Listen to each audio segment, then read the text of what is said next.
And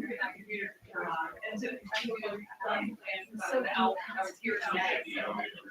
I did have to find it. And of course, this is the day that you were out, so. Okay, I get it, believe me, I know. I get it, you're done. So, yeah, he took care of me and I got me off I couldn't figure out the name of the meeting, but now. It says an application. So. Yeah. Okay, I'll write some down those tomorrow, so. I can Thursday. I think my next meeting is next Thursday, so if it's not back to then I'll.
And we'll call to order the May 5th Groveport Madison Local School Board of Education regular meeting.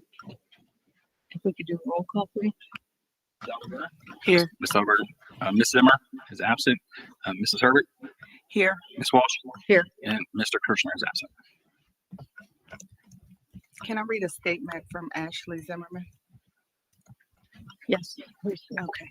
Fellow board members, colleagues, and community members, I sincerely apologize for my absence this evening. There are several items on the agenda which I hold strong views on, and I regret not being able to participate in the discussion.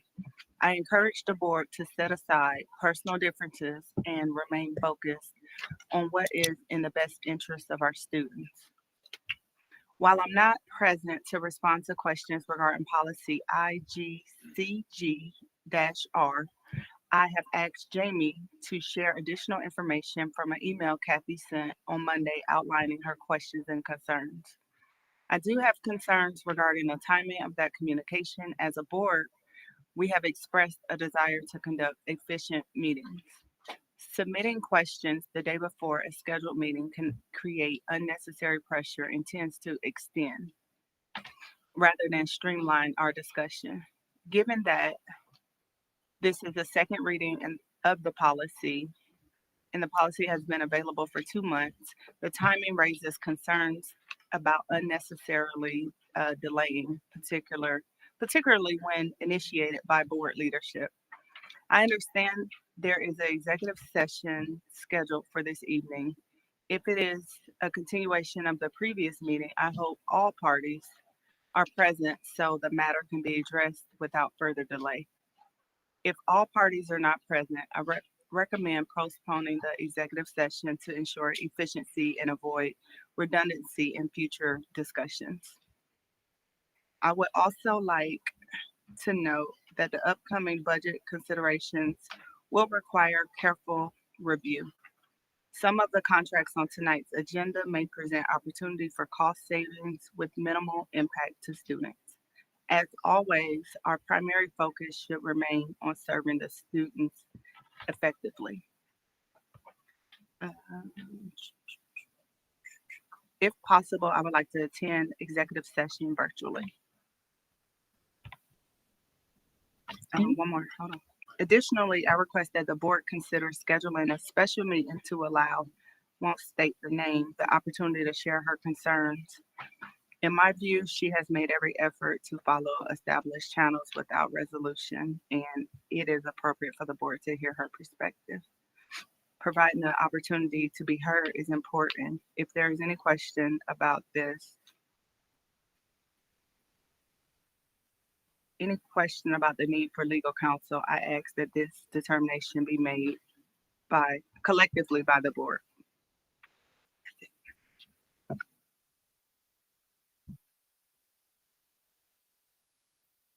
Thank you for reading all that. I haven't had a chance to review it, and that was a lot to take in, but I wish Ashley the best in what she's going through right now. We'll go do the Pledge of Allegiance now.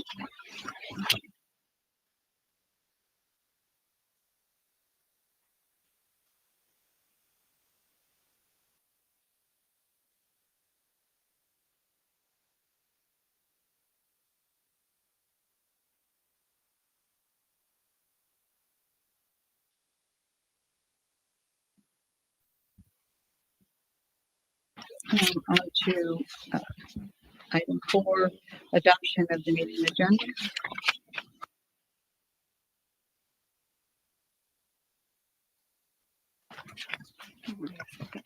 Second.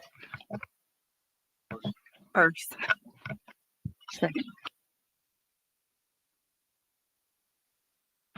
So I would like to make a recommendation that we remove the meeting minutes and consent agenda after executive session. That was advice that was sent to us. Did you all get the email from Brendan? I have a copy of it here if you guys would like to see it. So that was, sorry.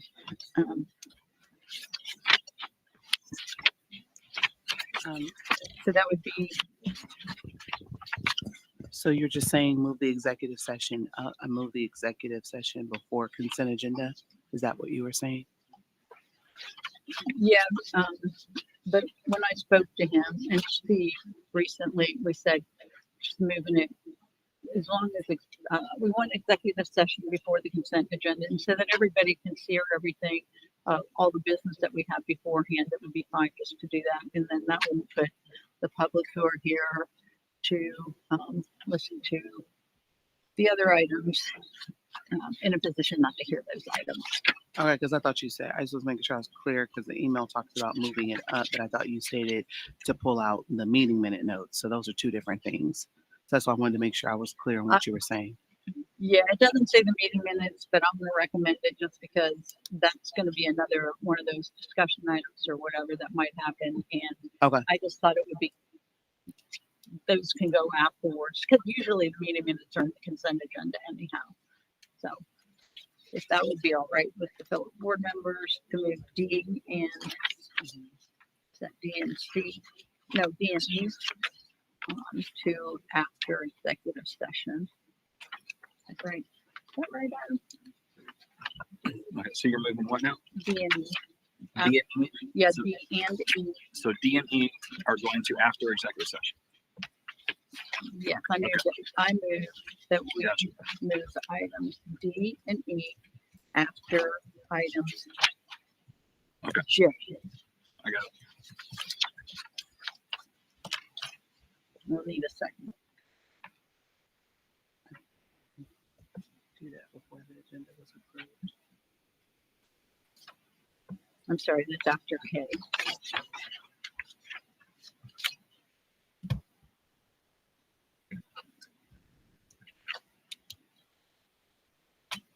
Okay, that's what you're saying.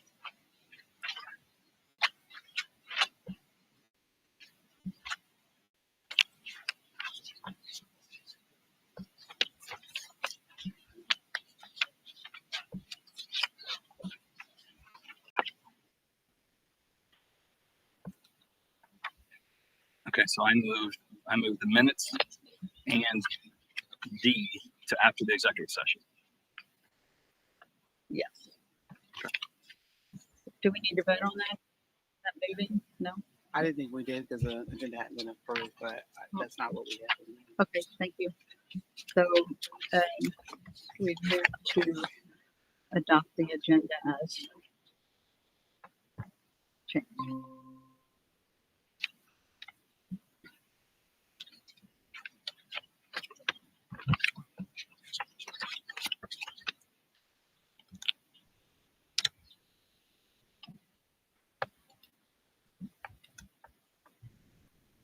Are we ready for roll call? Or what are we now? Are we ready for roll call? Mrs. Dauterberg, Aye. Mrs. Herbert, Yes. and Mrs. Walsh. Motion passes. Okay. Now we're on to item B, public participation, and we have one speaker. It's Judy B. Downtown. Is she here? Oh, there you are. Yes, come on. I didn't see you. I didn't see you over there. I'm sorry, I thought you did that spiel. Oh, I gotta read the rules. I'm sorry. Okay. Guidelines for public participation. A, public participation will continue in accordance with the board policy. B, speaker must state their name and any group they represent. C, speakers are limited to 3 minutes each. D, comments must be directed through the chair. E, public participation is for comment only and may not be used to name district employees. F, the total participation period is limited to 30 minutes unless extended by a vote of the board. All meetings of the board and the board appointing committees are open to the public. And thank you. Good evening, members of the school board, educators, and families. My name is Judy Beebe, and my address is 5136 Sand Court. I want to personally thank the school board for their generous donation to the color run.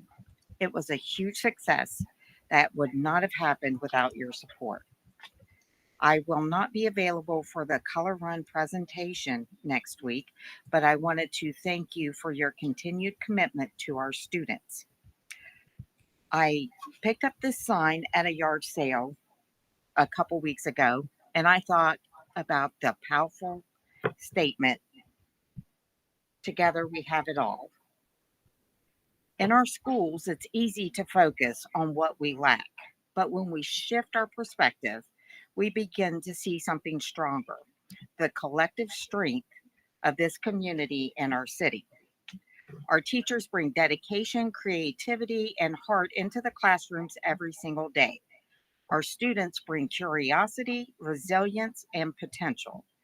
Families bring support, values, and encouragement. Our city brings partnerships, services, and opportunities that extend learning beyond the classroom. And this board brings leadership, vision, and commitment. Individually, each of these is very important, but together they form something complete.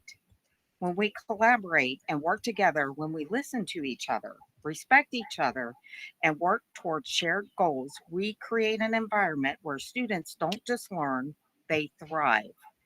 Success in education is not built by one group alone, it is built through partnerships. Together, we have it all doesn't mean that everything is perfect. It means we already have the most important pieces, people who deeply care and are willing to work together. So, as decisions are made and priorities are set, I encourage us all to keep that idea at the center. Let's continue strengthening our connection between our schools, family, and our city, supporting our educators and uplifting our students, because when we truly work together, there is nothing we cannot provide for them.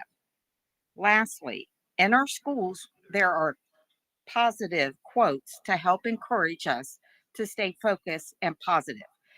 Just like this one I found in my principal's office. If you can be anything, be kind. I would like to recommend that we place a couple positive quotes in this room to remind us of that. Together, we have it all. We are all cruisers. Thank you. You guys can keep that. Thank you so much. Thank you, Ms. Beebe. I wanted to also thank you guys and the staff and the parents who helped put on the color run. I know I sent a message to some of you all as I couldn't make it due to work, but it looks so much fun. And the pics and things that our comms team put out, thank you guys for sharing that so that the community can see our students in their true form. And it's just awesome. Thank you.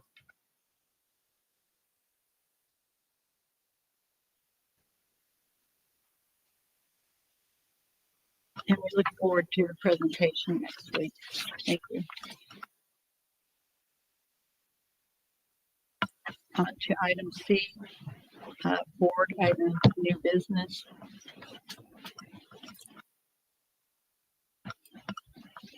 I move that we take a 5-minute recess to give Mr. Kirschner an opportunity to shut up. A second. So moved. Do roll call, please. 5-minute recess. First Kathy, second Latoya, Mrs. Dunneberger. I would also like to state that any other time going forward, if we're having someone that's late, that we just give the same courtesy and be kind. So, Mrs. Herbert Yes. and Ms. Walsh. Yes. 5 minutes at I 6:50 p.m. safely do. Absolutely.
executive session. And on to board item new business C1, board policy review, agenda preparation, and item request process policy BDDC. Ashley has requested this be added to the agenda as she wanted a discussion and a review of agenda setting authorities, including clarification of the process for board members to request agenda items and identification of the ultimate decision maker regarding if an item is placed on an agenda. And then we have BDDC is attached to that. It's a discussion item. Anybody have any comments about that?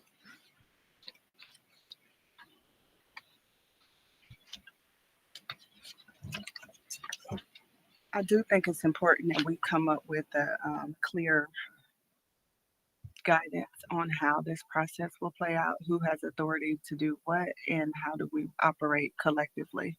Because my experience since January has been that in situations, you as the board president has had the ultimate authority to approve or deny things from being put on the agenda, which my understanding is that's not how we should be doing things. So I guess just clarifying what the process is and does everyone have a say-so in getting things on the agenda? Any other comments?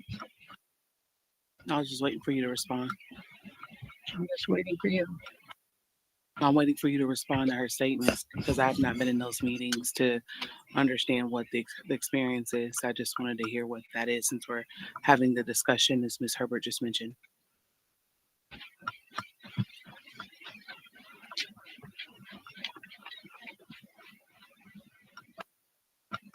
So we would follow policy BDDC. I'm sorry, could you repeat that? Okay, so I'm going to read a statement I have and I'll pass it down, have it attached to the agenda. So I want to clarify this from a process standpoint so we're all aligned. Under our policy BDDC, items may be suggested by, and I quote, board member, staff member, or citizens of the district. And the superintendent, in consultation with the board president, prepares the agenda. In doing so, we also take into account, the superintendent and I, particular considerations such as the length of the agenda, timing, and when appropriate, guidance from board counsel. That said, no board member is prevented from bringing forward an item prior to adoption of the agenda. Any member may make a motion to add an item and the board can decide by majority vote. That ensures both an orderly process and that the full board retains final authority.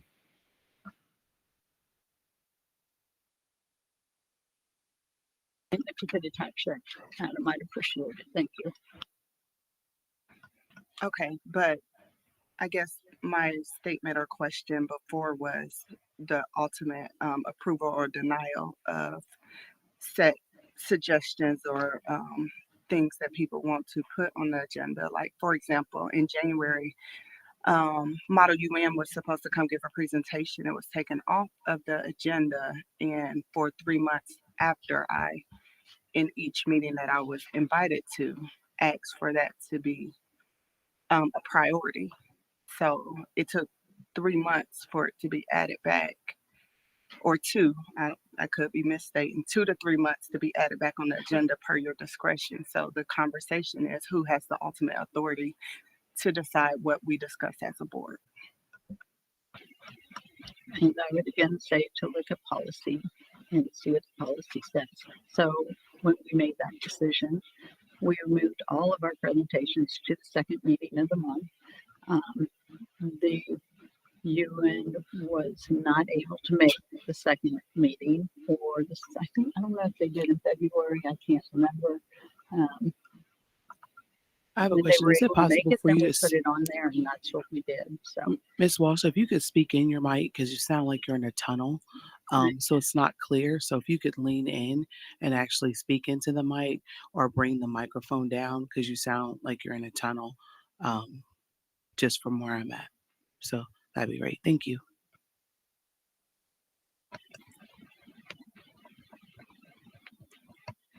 so if you didn't hear what I said, is that what you're saying? I'm saying it wasn't clear. I heard some of it, but you do sound very far away, and I don't know if there's something else because everyone else's mic seems very clear, but yours, and we've got members of the audience also concurring with my statements.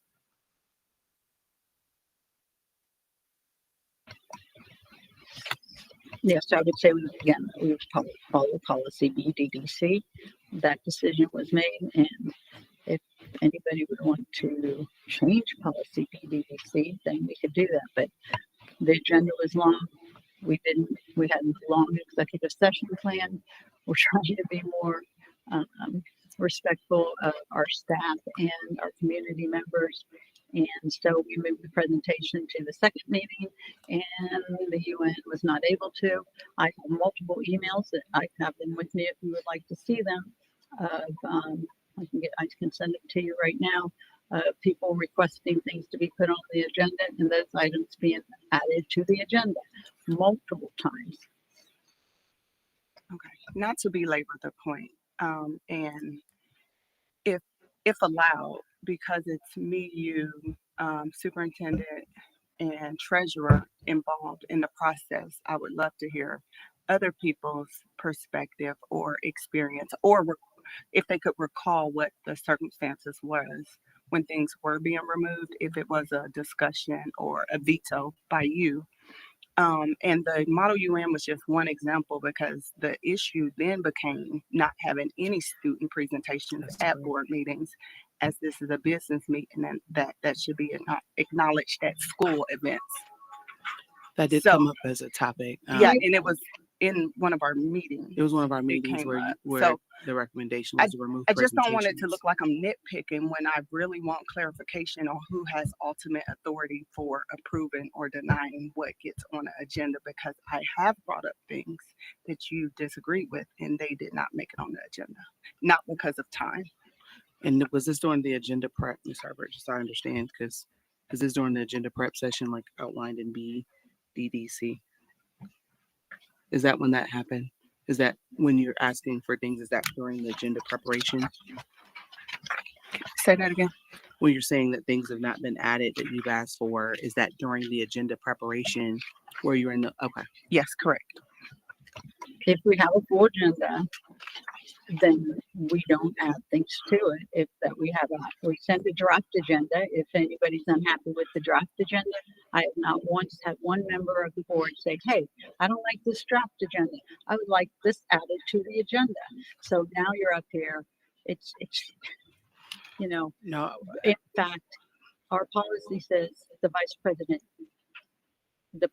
is doing the agenda prep, not the vice president, and the vice president doesn't even have to attend that meeting or be invited to that meeting. But I definitely have been trying very hard to be cooperative with and invite everybody. I've been accused of not, but that I didn't send an invitation, and I have the invitation, the Google Meets invitation for that meeting, and the vice president was invited. She didn't respond and she didn't show up. But during a board meeting, it was said that I didn't invite her. I can give you that email. Who is if you that would like person? it. That person? I'm sorry. It's only 5 of us. You know my name. yeah, that is kind Here of, you go. And this is the second time I've been accused publicly. Once Which is I've been factual. publicly There are by witnesses board here that member can Herbert attest to of my not statements. appointing There's board nothing inaccurate being stated regarding behavior. point of order. Point of order yourself Order. as well. yeah, I would say that. I'm sorry, I don't even know. I can't even tell what's going on right now because Exactly. everybody's talking I over just me. asked one simple question. The question was, You're who has the accusing me of ultimate not being authority to cooperative approve or in deny anything. things being added to the agenda was the question. Okay, thank you. So I'll give a perspective. I've been here now I've served for about 6 years. The last 2 years, I experienced very similar things to what you're describing. No responses to emails. I would even publicly ask for something to be added to the agenda on the next meeting, and it wouldn't be there, or first reads would disappear, et cetera, et cetera. So I think there's definitely been room for improvement in recently. At least I can reach the president, at least I can get responses and be included. So I would say it was worse before than it is now. I hear you. We've talked about this before. I wholeheartedly apologize for whatever you experienced. Coming into a new year, new board, you would think that things wouldn't have to be repeated. And at a bare minimum, get my name right. Deanna Herbert, Vice President of Groveport Madison School Board. It's not difficult. I would just state that in the past, just to give context to your question you had, Ms. Herbert, regarding kind of how things went before, and I heard Ms. Walsh stated that there was invitations sent. Sometimes we are put in meetings, or we could be called in because, of course, we all have a 9 to 5. So in those instances, I hope that you're maybe making a phone call, hey, agenda prep is happening. I didn't see, with you all being the president and the vice president is what I'm speaking of for those agenda preps to ensure all are there. So since a discussion, I'm not saying it didn't happen, but that's just another suggestion in a way to ensure that the vice president is present at those meetings and collaborating with not just one schedule, but both schedules, just as a suggestion. Not accusing you, Ms. Walsh. I'm just making that as a suggestion since we're having a discussion. Thank you. So I apologize if I offended you, Board Member Herbert. I will say that here's the email that you said you did not get for an invite to a meeting that you went publicly and said, I was not being cooperative and I didn't invite you to that meeting. You were invited to that meeting. Here it is. I have another meeting, Ms. Herbert, that you accuse me of not appointing minorities to committees. And that was not even true. You had already been appointed to a committee. So I'm just getting tired, and I wish people would listen to what Miss Judy Beebe said and just stop, take a breath. You're being invited to meetings that I don't even have to invite you to, but I am because I want to get along with you. And I will continue to turn the other cheek, and you can keep making false statements. I'm fine. Okay, so for clarification and for the record, the first meeting I wasn't invited to, you invited Ashley to because you wanted her to actually be the VP. Paz, can I ask a question real quick? Can we get a copy of that if we could ask for that to be pulled, that meeting? I would like to see that, please. All right, Ms. Herbert, my apologies. No. Additionally, I did get a meeting invite, but the process we had been doing for months prior to that was we would reach out via phone. We didn't have that. I saw the meeting after the fact. I reached out to superintendent, who then let me know that you didn't have time to reach out directly. But that was after the meeting had passed. As soon as I realized I missed the meeting, I reached out. So again, we kind of modified or changed the way we had been preparing meetings. Additionally, I was not assigned to any committees. What happened was you started assigning Latoya and Ashley to a committee, and then we stopped it because John wasn't here. I know it's easy to get us mixed up, but Latoya was assigned, not me. A minority. So are we done with this discussion? You never answered the question. What's the question? The question was, who has ultimate authority to approve or deny things getting on the agenda? We follow policy B, DDC. And if a board member wants to make a change to the agenda at the board meeting, they most certainly are able to do so. If you would like to send this policy for review to the policy committee, I would recommend that would be great, and they can review it. I will say that our past policy under this had only the president attending that meeting. And the reason being is when you have a meeting, and as far as the second meeting, we have how many days? 3 days after the meeting to get that scheduled, right, Jamie, to get that out. I would say just trying to look forward. We're talking about policies and structure, and I appreciate that because I'm a policy and structure person. But we have many ways of getting things on the agenda. In the regular meeting today, for instance, uh, if I had shown up here with something on here that I wanted on here, I could either address it at new business or at the end, or I could ask for it to be added and we could vote on that. But beyond that, one idea that I had, and I think maybe it doesn't set well, is that different people be brought in the agenda prep throughout the year sometimes, not maybe every time, but so that other board members can see the process as well.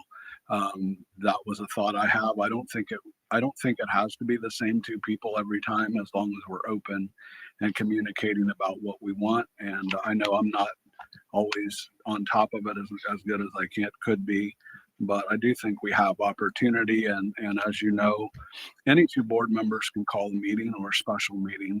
So we have lots of flexibility on how we can get agendas that we want. So I think we just have to be patient and flexible and try to work together and communicate. And I think we should probably go forward with specific examples. If you put something out there and it's refused and there's no explanation, then let's have a discussion on that instead of looking backwards and fighting over things we can't change in our past. So I'd say let's just try to work together, communicate, and get out front and plan these meetings as far out as we can. That helps with the communication as well. People might see things when the agenda comes out early enough, and they can make additions. That's just my 2 cents. Thank you. Any other comments?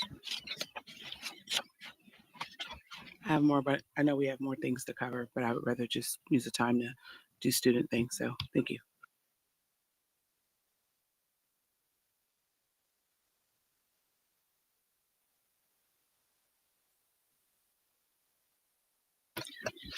All right, so we're on to item C2, the Board Education Communication Protocol and Administration and Legal, with Administration and Legal Counsel. This was also a request of Ashley to put on the meeting. She wanted that to be discussion review of designating a specific board member to serve as the primary point of communication between the board, legal counsel, and district administration to ensure consistency, transparency, and proper oversight. Any comments? I'll be honest, with the shuffling of your papers and your microphone and you're not speaking directly in it, I really didn't hear what you said. And I'm being honest. And when you're speaking, if you could speak directly in the mic and not move papers, because it is a hindrance in hearing exactly what you're saying, and actually speak up and enunciate, please. It might help if you set where board members were intended to set instead of all the way down on the end. It was never intended for a board meeting member. And that also affects two people on this board that are extremely hard of hearing. So you've contributed to the problem you're complaining about. Actually, John, thank you so much for bringing that up. You're actually the reason why I moved with your irate behavior that happened after the board meeting in February, which I filed a police report on, which is available. So that's the reason why I moved. But I never wanted to make that public. But since you wanted to accuse me of moving and not adhering to your disability, that was not the reason. The reason because I didn't feel safe. Thank you. So I'll read that again so that Ms. Downdover and anybody who didn't hear it can hear it. We're moving to item C2, Board of Education Communication Protocol and Administration, with the administration and legal counsel, and what Ashley's email for her request said is discussion and review of designating a specific board member to serve as the primary point of communication between the board, legal counsel, and district administration to ensure consistency, transparency, and proper oversight. Are there any questions or concerns with this? I think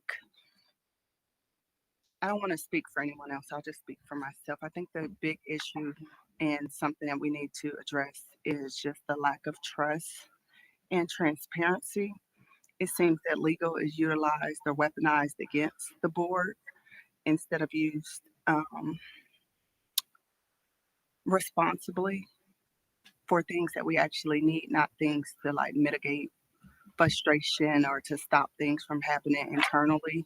So I think the request is coming from a place of making sure we all have a liaison that we can trust, that has the best interest of the district and the board at hand.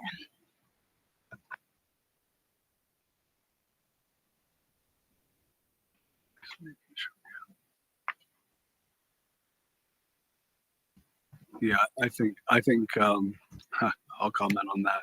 If you look at the legal fees what we spent, I think we spent over $1 million. Is that right, Adam, last year? Which is just abhorrent. And I think somebody just spoke to some of the ways that happens.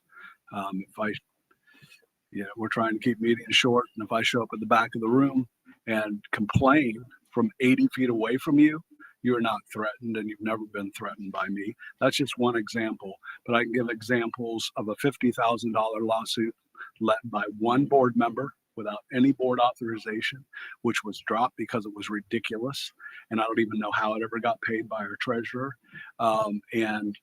Authorizations by the board, which were for defense, which were turned into offense, which turned into $100,000 actions, which were dropped because they were ridiculous.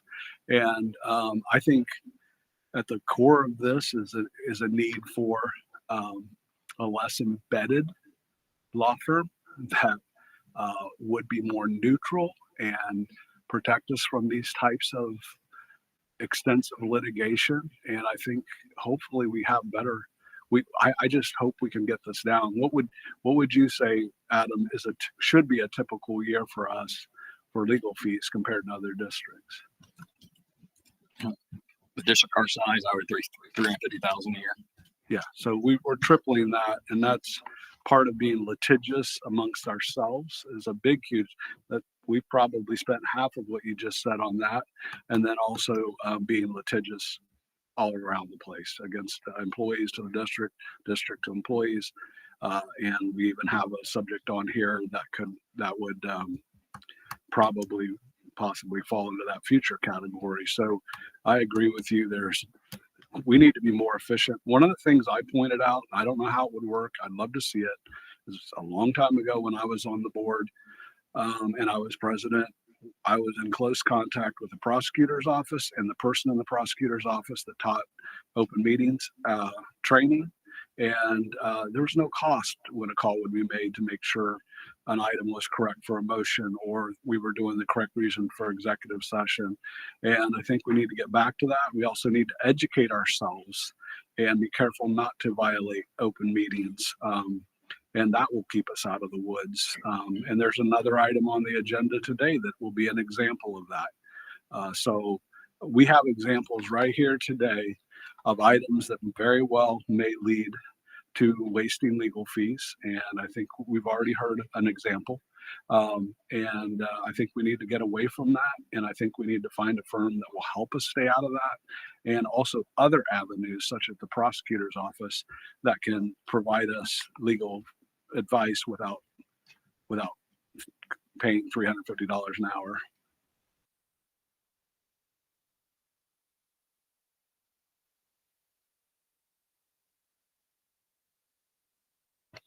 Does anyone else have any comments? I'll just share that I was told by Adam Miller when I asked about this earlier that the prosecutor's office is conflicted out and could not provide legal advice for us. For what matters, please? I don't know the specifics, but he checked with the prosecutor's office and told me they were conflicted out, that they could not do that. So the state law and statute is that they are our de facto attorneys. That's written in law, so I wouldn't understand how that would be possible. It might be specific cases where the prosecutors are involved. I don't know. That would be unusual and not inconsistent with my experience or what the Ohio Revised Code says. So I have a statement if you're done. Say again? I have a statement if you're done. I'm done. Anybody else? Okay, so, under current board policy BG, board staff communication, the board has already established a communication structure. The policy clearly states that the line of communication between the board and staff is through the superintendent. For that reason, I do not support designating a single board member as a primary point of communication with administration or legal counsel. That approach would conflict with board policy, create the appearance of individual authority outside of board action, reduce transparency, and limit full board awareness. It also raises concerns under the Open Meetings Act, as routing communication through one member creates a risk of discussion occurring outside of public view. I would say this: if there are concerns that individual board members are engaging directly with administration in ways that go beyond the role of the board member, that is something we should address. Our policy is clear and it applies to all of us equally. The solution, however, is not to formalize that structure by designating one member. The solution is to follow the policy we already have in place. The board acts as a body, and our processes must ensure transparency and equal access to information for all members. For those reasons, I would not support this approach. Can you hand that to add to the minutes? Thank you. Are there any other comments on this issue? Hearing none, we'll move on to C3, fire, safety fire and bus lane blocking at Sedalia.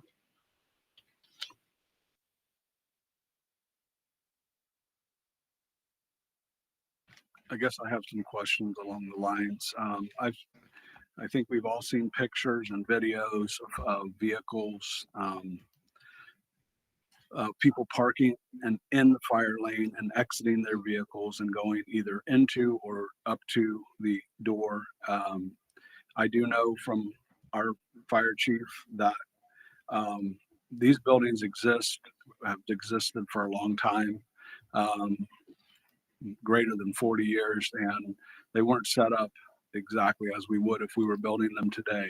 However, their feeling is that if people are in cars in the fire lane, and they come up with their horns and sirens as people will exit.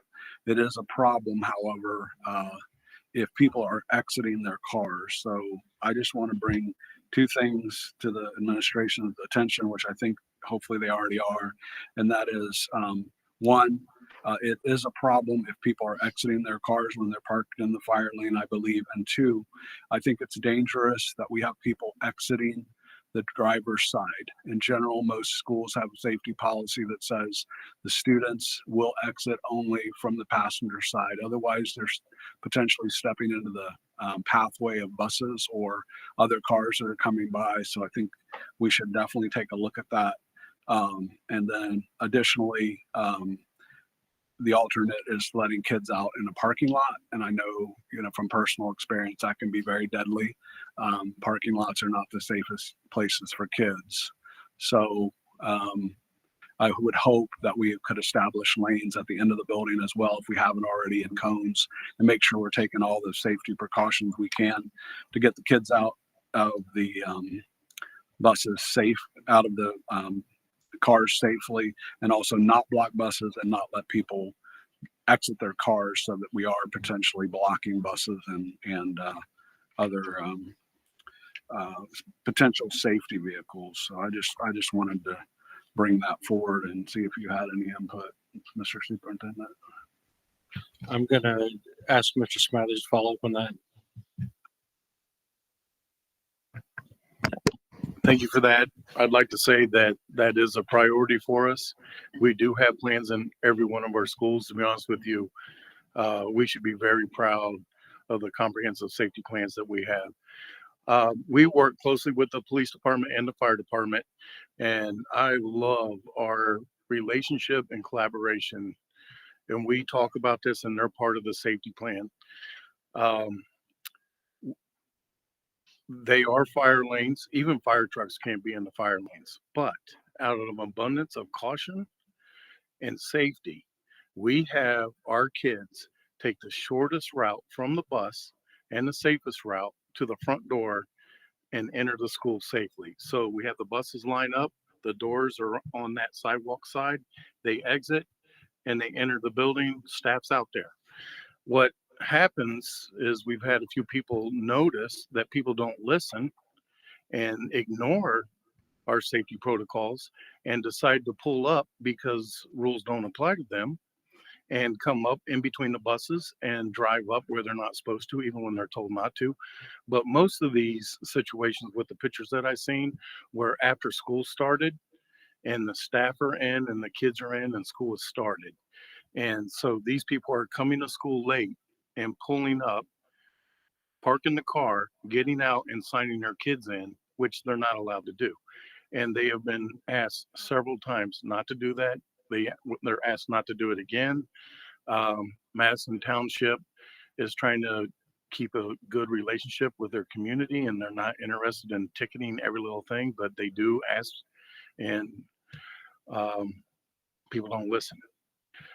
So it's probably going to turn into a situation where people are going to get tickets. I appreciate that. Thank you. Yeah, you're welcome. I'm also interested if if the administration feels there is possibly anything to do different to maybe head off any legal challenges that were being threatened with the individual who has been no trespass, and I have some questions there. So I believe I read that an individual had been told that they weren't allowed within 1,000 foot of a bus stop. Is that possibly true? Is that possibly true? Yes. I don't know what situation you're talking about. The recent no trespass order that's kind of So and if somebody's there's trying to make controversial, I'll say it that way.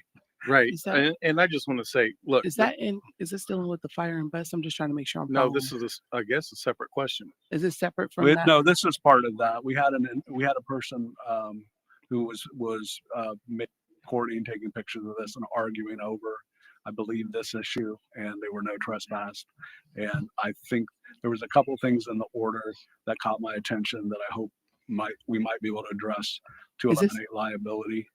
John- One was, yes. I had a question for you. Is that they were in the fire lane? I just wanted clarity on what you were asking.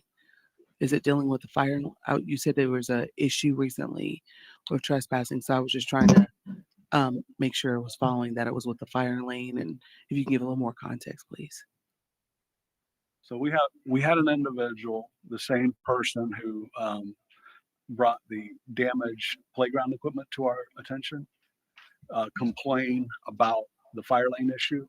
And the person is actually a fireman for Columbus. And I think he might have been belligerent and unprofessional. And I don't know what all he did, but he got no trespassed. And so he's bringing this forward. And then when I looked at the order, I noticed, I believe it said that that person couldn't be within 1,000 foot of a bus stop, which seems more like, what you would apply to a sexual predator or something. But then I also noticed that the order said you may be arrested if directed by the district. And I'm not sure where he was standing when he was arrested, but I'm questioning whether that language was correct or not, or whether we should have language that simply authorizes our officer to make arrest at their discretion. So those are the two things that I noticed that I have questions about. And I think from what was explained to me that the reason for no trespass was described to me in a more egregious manner than what is shown in the actual letter. So I'd say maybe we ought to look at the letter and make sure it covers all the details and it hasn't become overbroad, and that the rest was properly applied. That's all. I just wanted to bring that forward. And yes, that's all in the eyes of the person. That's all related to the safety lane and blocking issue. I'm not sure that it is in reality, but I just wanted to cover that over here. I think that's a separate issue to talk about at another time. It doesn't seem to be pertaining to just that we're talking about trespassing and some additional factors, which isn't on the agenda. So as I said, the person was trespassed. And this is my request, and I guess I could have made it a little broader, but the person was trespassed from their vantage point about after complaining about issues with the fire lane. So that is how, to me, it was relevant. And so, yeah, we could make it a separate discussion point, but I have nothing more to discuss on it. So thank you. All right, are there any other questions or comments about the safety, fire, and bus lane blocking at Sedalia? Oh, and Jamie, Paul, you said you guys are working with Madison Township to try and get that addressed where, right? Yes, we're always working with Madison Township Fire and Police as well as Groveport Police. Thank you. Yep. Appreciate it. On to subject 4, work session discussion. So this item, which we tried to talk about at the last meeting, was just to let the board know that the individual who we all discussed, I believe it was in February, that superintendent who brought forward, Steve Fuji, is now no longer conflicted, and he will be hopefully attending either the next board meeting, one of the next 2 board meetings, to talk to the board about what to expect and what he can possibly do as a facilitator for the work session. So that's the only part of that discussion. Any questions about that? All right, on to subject 5, policy review, second read, IGCG-R.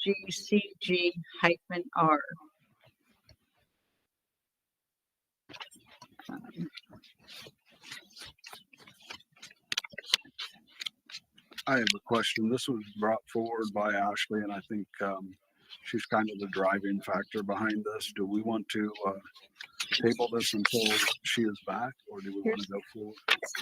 Here's the email of her responses. Okay. She did have something that she said in her statement at the beginning, but it was a lot, and I wasn't able to take all of it in without having it in writing and to review it more thoroughly. But I do have a statement I'd like to make that I sent Ashley a bunch of questions, follow-up questions, because they weren't fully addressed at the meeting that we were at, and I had asked her to check into them, and I hadn't heard back from her, so I went ahead and sent her a bunch of questions, so that they would be in writing and she may be able to follow this a little better. And I appreciate Ashley taking the time to provide the written responses that she did and additional content. But I do have some follow-up questions, however, and I want to focus on my primary concern with that policy. Our board policy CHA states that regulations are intended to provide the detailed arrangements under which the school operates. And my concern is that this rewrite removes a significant amount of operational details, particularly in the area of the ratios, the parent access, transportation, field trips, tuition, and clarity around typical peers participation. In several of these areas, what was previously defined in the regulation is no longer included, and it is not clear where that detail now resides.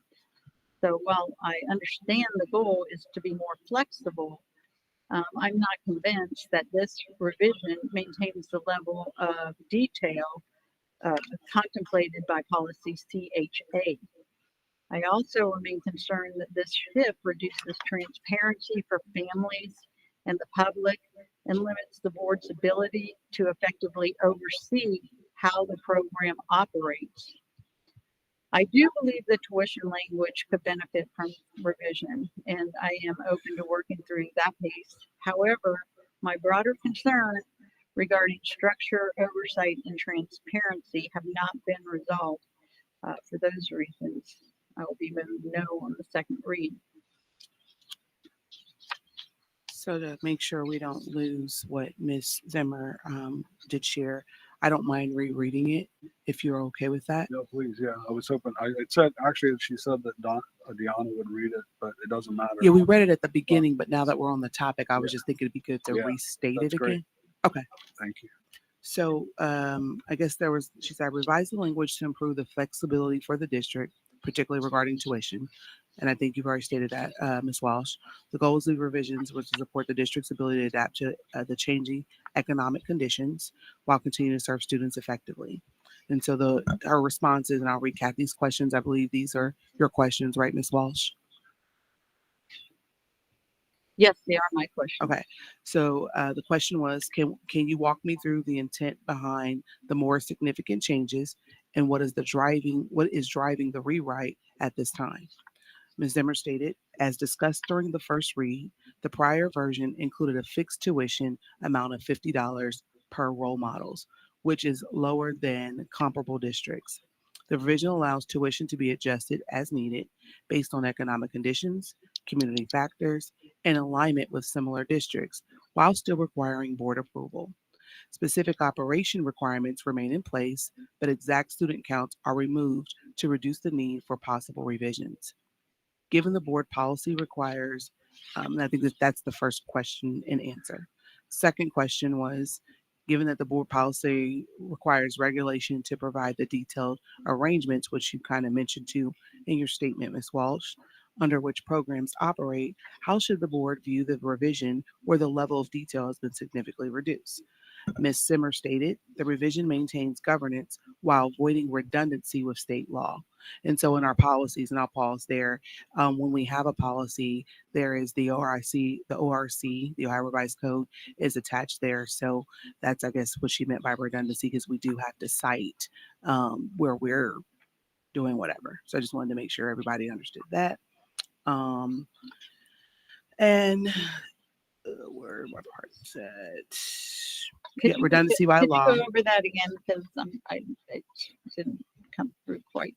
So the question was, given that the policy requires regulation, you stated something, that is significantly reduced compared to the current regulation. And Ms. Zimmer stated the revision maintains governance while avoiding redundancy with state law. I pause to state that each one of our policies reference the Ohio Revised Code in which it is referencing. So when you go to our board docs, look at a policy at the very bottom. If there's state law that's addressed in that policy, you'll have a link to that state law. Or if there is federal law, there'll be a link to that as well. Okay. That's all I was saying. just following along in her response, and Yeah, I was just making, well, and I didn't want anyone to think when she Okay. was saying redundancy with the state law that she was omitting it, but that there is a way for our constituents, families, or whomever, staff, to be able to view what state law any policy is referencing, not just the one we're discussing this evening. Okay. And then she further stated, well, do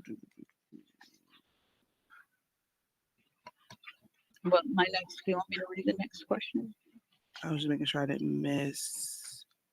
Yeah, requirements established in the ORC remain regardless of whether they are restated in board policy, hence what I just stated about it being attached, or a link to it, excuse me. Then the third question is, the current regulation includes more defined parameters around transportation. Was it your intent to narrow transportation to only what is legally required for students with disabilities? And how does that affect access for typical peers and the district's ability to maintain integrated classroom environments? Her response was, I don't believe we currently provide transportation for peer models. The ORC does not require transportation for these students, though districts may choose to provide it. The revision aligns the policy with current practices and legal requirements while allowing the district to revisit at a later date if deemed necessary. Then the next question you asked was the current regulation includes field trip guidance that is not reflected here. Was it your intent to remove or restrict that? And if not, where should that guidance now be found? And she stated the intent was to remove this language because it does not reflect current practices. The preschool program doesn't include traditional field trips during the school day. Family participation events occur outside of school hours and are optional. The prior language creates an expectation we don't meet or don't need or don't meet, excuse me. And then the other question was the current version includes more specific language around tuition. And this version moves to a general fee structure approved by the board. What was the rationale for removing that specificity? And how does the board maintain meaningful visibility and oversight into how tuition levels are determined? She stated the revised policy removes the fixed dollar amount. It retains board authority over tuition. Any proposed changes would require board review and approval, ensuring continued oversight and accountability. This approach provides flexibility while maintaining governance and control. And I'd say it sounds like when I read this, when you pass this down, it'll be similar to how we approve the like salary tables and things like that. Same concept. When we're doing anything financial, there's a table or a structure, so it would go with the same process to do that. The next question was, with the reduction in specific operational language, where are the board, administration, and public expected to look to understand how the program is actually implemented? And does the removal of that detail reduce transparency into how the program operates? And Ms. Simmer stated operational details regarding program implementation are communicated through standard administrative processes, including enrollment procedures, student assessments, parent orientation, and ongoing communication with families. These mechanisms provide transparency without requiring the operation details to be included in board policy. And so when we were, breaking or whatever, that reminds me of like student handbook, how you can look at enrollment information on the website. Then the last question, I believe, is I also noted the inclusion of language such as the best of our ability. How is that standard intended to be applied, and evaluated from a board oversight perspective? And she stated this language reflects the practical reality that certain specialized services may require external providers. The intent is to acknowledge that the district will deliver services within our capacity while ensuring that students' needs are ultimately met, including through outside resources when necessary. So, and that's when Ms. Herbert also mentioned that the timing of the questions were right before the board meeting, and we've had this policy for 2 months. So thank you. Thank you for reading all that. I would say for discussion, I think you've read your statement. I appreciate Ms. Emmer's input, and I don't know if she did. I didn't ask that question. If she, if she consulted, and I'll ask Jamie, did you have any conversation, any perspective or what your thoughts were, you and Mr. Smathers, on that? And then, any input if you may have any. As far as the specifics to the policy, Ashley did give me this and asked me to take a look at it. Okay, good. And the one thing I think that probably prompted a lot of this was that we had the fixed $50 rate in policy that's been around for forever, and we're not aligned with other districts at that rate. And so I think that probably prompted the beginning of the rewrite, and then try to clean some things up along the way. Right. And if, as from my perspective, the simpler, as long as obviously we're covering everything we have to do, policy doesn't have to be unnecessarily complicated. Yes, sir. So the simpler is fine with me. I don't have a hardship with that. But beyond that, I don't have any strong opinions one way or another. Okay. That's why I'm happy. I just wanted to confirm that, and I didn't get a chance to reach out to you with travel and all, but thank you for providing that. She reached out, and thank you, Ms. Simmer, if you're listening, for ensuring you include the superintendent when drafting the policy to do that. I also think it is a good idea to be more aligned with the tuition across the county where we can, and I assume we take Title 20 as well. Are we able to do any of that? Or no, Mr. Collier, Mr. Treasurer, are we able to take any of those things or no? Like, because you have those that may be on the, so I didn't know if that was something we could. I'll check into that because I don't remember off the top of my head. Okay. And what that would be, and I don't know if it's called Title 20. I just know that whatever there's you can apply for it based off of income, and it's some sort of a stipend that a parent or guardian would get to have daycare services or pre-K services for their child. So I didn't know if that was something we had, because as a state, federal and this rolls down to the state, et cetera. So you get back with me on that? Okay. That was my question. Thank you. One other thing I wanted to bring up, I do think we transport peer models. We do? Okay. Is that getting? Okay. Thank you. And I know she Yeah. said she wasn't sure, so she made it clear she didn't. So you're confirming we do. I will add that we have, I think I see 3 or 4 people here that were at our policy committee. They came to our policy committee meeting, but Ashley couldn't make that either. And so they really want input. And so I would like it if we could have a policy committee to go over this when they're present and they can weigh in. We did not do that because she was not there and we didn't have it on the agenda. And so apparently they were patient enough to show up here. I mean, I don't have problems with this. I think I also understand that this $50, we went way up with it and lost people, and then we came back down. Is that right? We've kind of messed with that number. We took it too high, maybe lost population, and now we brought it back. Do you know the history there? It was 50 for a long time. We did some increases to sort of stepping toward being similar to other districts around us. And then when we saw the $50 in the policy. Oh, it was the policy that Yeah, triggered it. yeah. Okay, great. Oh, so also, I think this would be appropriate. The morbitures, you guys have any feedback on this? Have you looked at the policy? Do you have any feedback on this policy at all? Okay, thank you.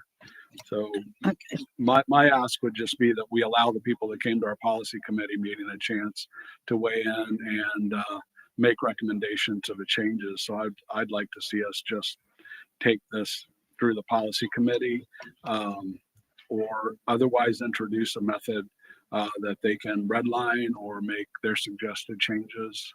I think that would be fair because they're where the rubber meets the road, and I'm sure they know more about what will make this work than we do sitting up here. So. I think that came up last time, and I thought Ms. Zimmer did not. I don't remember her. So I don't want to say I'm not saying we should not hear from our, if that was already on the policy committee meeting and Ms. Zimmer wasn't able to make it, or was it, does she know? I'm not being funny, but I wanted to make sure she was notified and knew to be there. Or was it that she just really didn't make it? Because I thought in the last meeting that we postponed, it was going to be the second read. She'd already done the research. She wasn't asking for it to go through the policy committee, but I could be wrong without pulling up meeting minute notes. But if that's Yeah, we did at I think it was the last meeting, we did make a motion to send it to the policy committee and that did not pass. So I think we are ready to vote though, if there's no more questions or comment on this policy. I forgot that. I forgot that didn't pass. And Yeah, maybe, that's what maybe we should revisit that because I do think it's fair. And I will say, I know from talking to Ashley, and I don't think she'll mind me saying that. I think she got some help primarily from outside our district for writing some of this, and there is definitely opportunity to include more people internally in the decision-making process. So I'm going to make a motion after we take the vote to take it to the policy committee. So at this point, I would like to take I a vote. didn't hear your motion. I'm sorry. Yeah, we're voting on the motion to add the second read. Could you take roll call, please? Okay. Well, I need to I don't think we did a first and second yet for the motion. Motion for the second read. Okay, could you repeat the motion?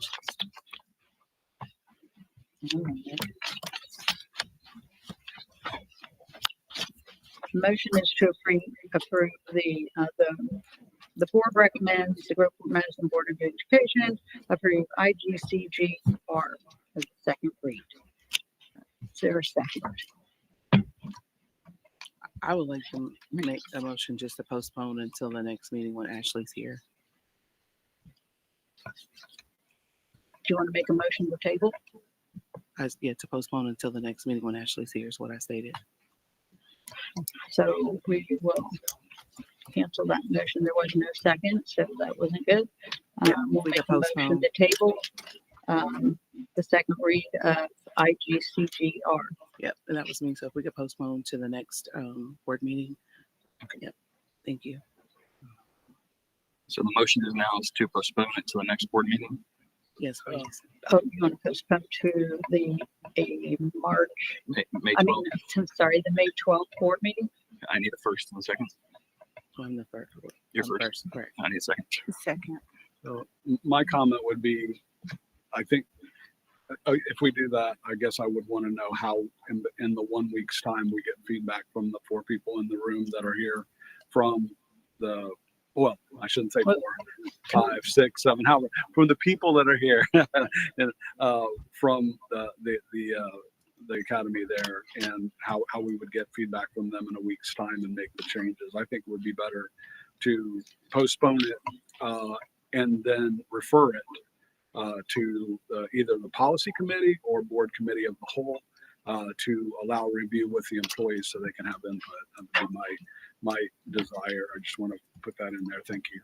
Yeah, and then I will also add, Well, Ms. Walsh, you had questions, and you made your statement today. Do you have any suggestions on what you want changed? If you could provide that by the next meeting, I think that would be helpful for all of us so we could come to a consensus in those areas. If you have suggestions on those changes, that'd be great. On whatever So, no, I don't have a response to that. I don't have that right here, no. But I would amend, so you want to amend the motion to postpone, so. I don't. You don't? Okay. I do not. I'm just Let's- asking let's that. just We vote can on it. vote on, we Yeah. can vote on that. Thank you. Okay, well. I was just asking that since we're on that motion, that if you could, So if there are you- your questions you had, I'm asking if you could provide us your suggestions based off the way your questions were written. I was just wondering if you had any suggested changes. Well, right now we have a motion to table, so we need to, do we have a second, Adam? We do, but we could Okay, discuss why. sure. I think, I'm sorry, who are you directing the question at? I was talking to Kathy. Oh, Because I was just saying, since we're postponing and you were talking about coming back, John, and about making sure we incorporate everyone, I was asking based off of what I read from Kathy's questions to Ashley just now on this topic, that if she had any suggestions, because the way that the questions were written, I was wondering if she had suggestions based off of the way she wrote those questions. That's all. No, I do Kathy. not have any, Yeah. no, I do not have a response to that. And Adam, do we have a first and You second? don't or you won't? I said, no, I don't. Will you, I'm talking about for the 12th is what I was asking, Miss Kathy. Will you have suggestions by then or you just will not have any? I don't know if I can get questions together by that time. You want me to have more? I don't want to be directed to do something that I'm not prepared or ready to do. No. What I want is I would move that we propose that the proposed IGCGR regulation, I would like to vote on the motion. I'm just, we have a motion to table. Mhm, We and have a second. and I can roll have a call, please, discussion. I Mr. can Treasurer? have a discussion. So I'm gonna restate my question for the record so it's clear. The way that the questions that you wrote to Miss Ashley, I read them aloud on record for everyone. So I was just asking you, as we're talking about postponing to our next meeting, will you have any suggestions? Because the way that your questions were written is the only reason why I asked. So then Not you took it prepared. as I was not trying to direct you in any way. I was didn't- just simply asking you if you had any suggestions. And you said, I don't. And then I said, will you? Is it I don't or I will not? Okay, thank you for that. And again, I will say no, I'm not prepared. to have questions or changes or anything prepared by May 12th. Gotcha. Okay. And so Adam, if you could do roll So, call, please. so what's the I have to make sure that I got the motion To right. table this Postpone until May 12th, sir. So, okay, Or postpone, sorry. postpone till May postpone this to the next board meeting. I got a first by Latoya, second by Deanna. That's correct.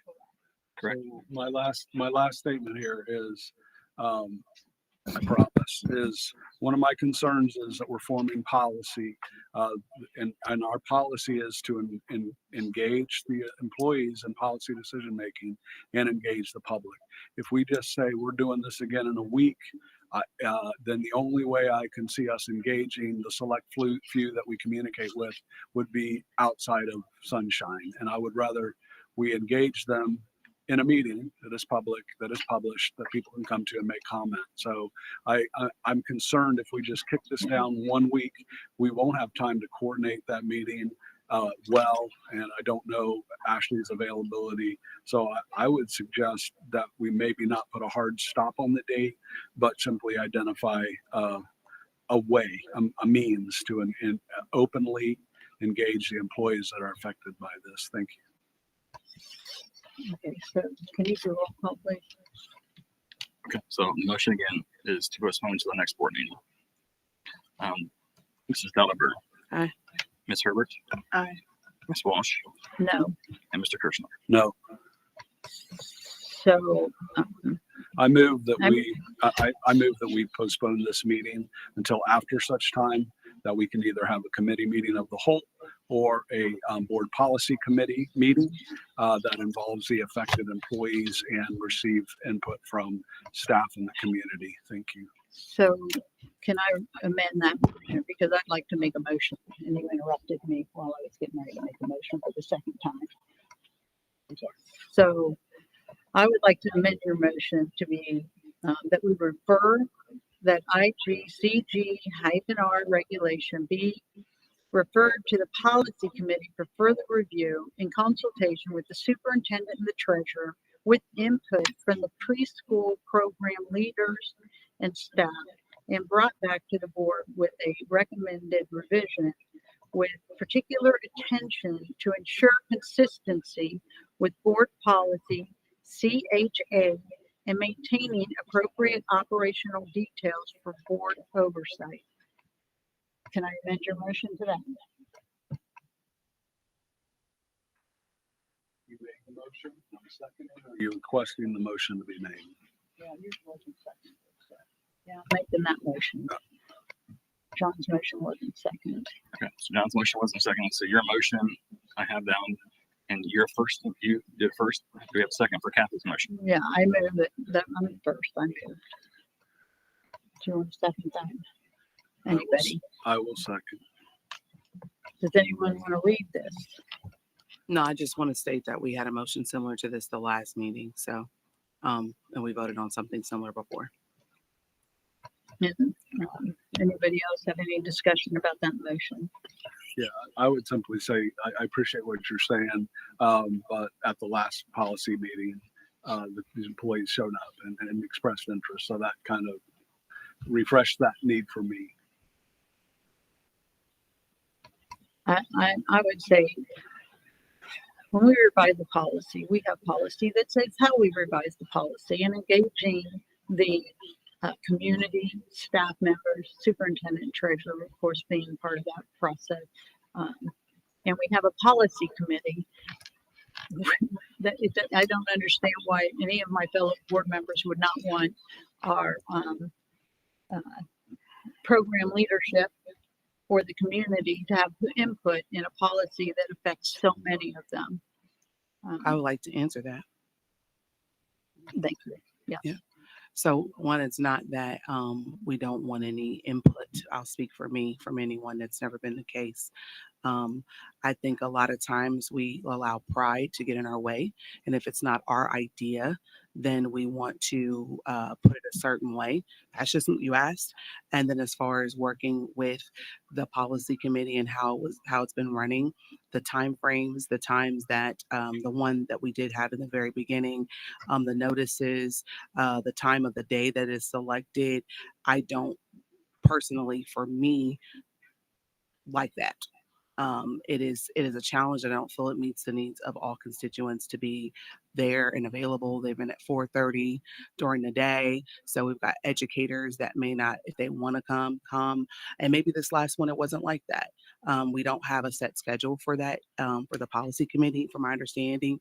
But I will state that I do think that, I do believe that wholeheartedly, Ms. Zimmer did her due diligence. She did reach out. It may have not have been in the policy format, but knowing how she's been on the short time that I've served with her, I'm confident to say that she did have to speak to apparently the superintendent. So I would be fair to say that she's probably reached out to the preschool, to have some of these conversations with staff, as well. So I'm not saying that that's the case, but in this particular instance, I believe that Ms. Zimmer would have done her due diligence. Thank you. Yeah, I will just say, the only thing I want in this policy is for it to function for the students, and I don't have any dog in this hunt outside of that. I'm not trying to create anything. I'm not trying to make any exceptions. I don't take any exceptions to what's in here, except that we had a good amount of staff show up for our policy committee meeting, and as I said, it was based on Ashley's schedule and not mine. And I probably have greater flexibility than a lot of people here. And so that's my total motivation. There is no other motivation for me, is that employees asked for some input. They showed up to a policy committee meeting where they thought they'd be able to discuss this. And just because of everything going on with Ashley, that did not happen. And I just think there's no other motivation short of just making sure they have a voice and maybe they have some ideas to make this better. Thank you. Any other comments? I mean, they're here. Can we ask? I would like to know, have they been asked? Like, is that, I would just like to know since they're here, if that's okay. If they're willing, I would love to know if that's allowed. I don't know if I don't go against anything with the union, anything like that. So if it's a no, I can't do any of that, tap my hand, I'll stand down. But since they are here, they've came Point twice. of order, I'm not following what you're saying. And Oh, no it's coming up problem. with some really bad, some really weird words. Could you start over again? No problem. Thank you. I was just saying, they've been here twice. The staff have come twice. And I also stated I do not wish to violate any union contract, the master agreement, in any way. But since they are sitting here, they've come to 2 board meetings at this time, in addition to apparently the policy committee meeting. So I was just curious if they have talked to our board member. That's all. But if I can't, I don't want to get in any trouble. Yeah, because Ashley So. couldn't make it, we did not have this on our board. Yeah, because Ashley could not make it, we did not have this item. We did not cover this item. So we did not discuss it. We explained that she couldn't be there, and we did not have a policy discussion on this. Is that what you're asking? No, I was just saying in general, because technically we had already voted not to go through policy. I was just saying in general, when she initially drafted the policy. And so that's why I was looking at the union, because I believe, I want to follow the rules. If there's an answer, I just didn't know if they had been consulted or they provided any input or anything like that. But if I can't ask that, that's okay. They're just sitting here, our amazing staff, and they've come twice. So I was just curious. Thank you. I didn't understand your question. Yeah, no problem. Thanks, John, for asking for clarity. So are we able to ask, or are we gonna, I don't want to get in any trouble, but if we're allowed to, and if we're not, then we'll just sunset and keep it moving. Are you asking me if they want to speak? Are you asking for them to speak? I don't mind. I don't know if they're prepared to speak. I was just wondering if they were included, but if they're not, it's okay. No pressure. I just wanted to give an opportunity if they wish to. If they don't, it's okay. But it's okay. If not, no pressure. If whoever representative, I was just asking. No worries. Thank you, Mr. Reese.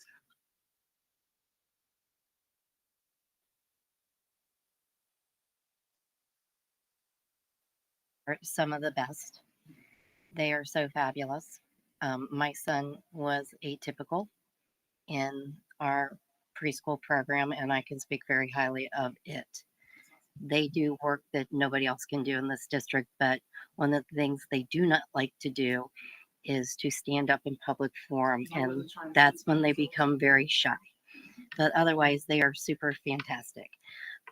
They appreciate a seat at the table, and that's what they're asking for right now. They would love to be part of policy committee and further discussions, and that's what they had said to Tammy and I. Thank you. So, thank you. So is there any other questions about the motion to refer to the policy committee? So no, thank you. I apologize. I was not trying to put anyone on the spot, but thank you for coming and speaking. Then no worries, but thank you. I appreciate it. So I'm first, John second. Could you do roll call, please? All right, we got Kathy first and John second to postpone it until after we meet with staff, the board policy committee and admin. Right, correct? Do you want me to give you the motion? Whatever it is. Yes, I'll put it in afterwards. You got the exact motion. I'll review the motion. She's gonna repeat it. Okay. I move that the proposed IGCGR regulation be referred to the policy committee for further review in consultation with the superintendent and treasurer, with input from preschool program leaders and staff, and brought back to the board with recommendations, recommended revisions, with particular attention to ensure consistency with board policy CHA and maintaining appropriate operational details for board oversight.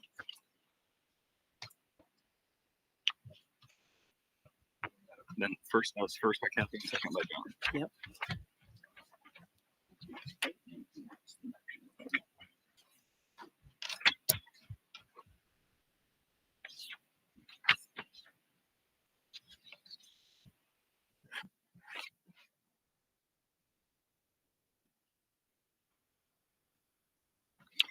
I'm going to add that if anybody, in the interest of just accommodating everyone on this board and the teachers, if at this next board policy committee, if one of you has specific strong interest in sitting in on that, I would allow my seat for you to do that. Thank you, John. I appreciate the offer. Okay, all right, now we're ready for roll call. All right, Mrs. Donnerberg. Aye. And Mrs. Herbert. Aye. Ms. But Walsh. because I know Ashley would like to actually get that engagement and hear what you guys have to say. Mrs. Walsh. Aye. And Mr. Kirsten. Aye. Motion passes. On to item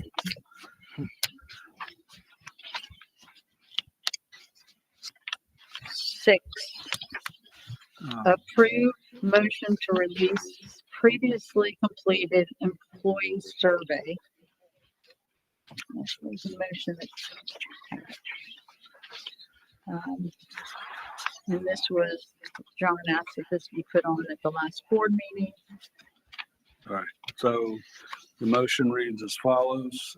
Whereas the district previously conducted an employee survey using public funds, and whereas materials generated in the course of the public business may constitute public records under Ohio law, and whereas the Board of Education values transparency and consistency in governance practices, now therefore be it resolved that the Board of Education direct the board's legal counsel to obtain and release the previously completed employee survey results, including aggregated reports and related materials with appropriate protections of personally identifiable information.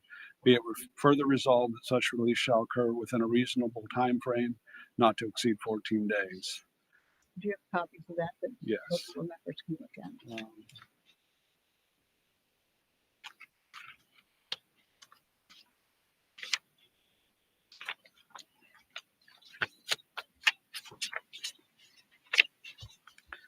I make that motion. If I could have a second.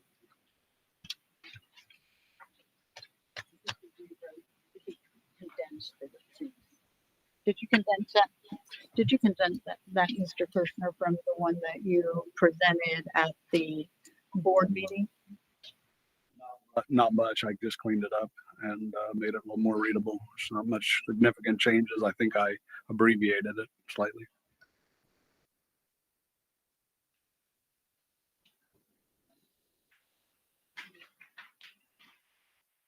and it wasn't like a first read or second read. I was just giving the board a heads up that that was coming, and that the intent was to ask to release the previous survey. Thank you.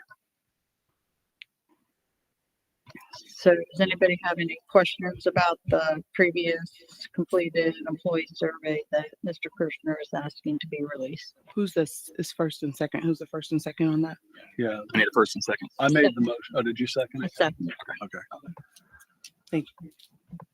I don't have questions. I guess I do, but I don't.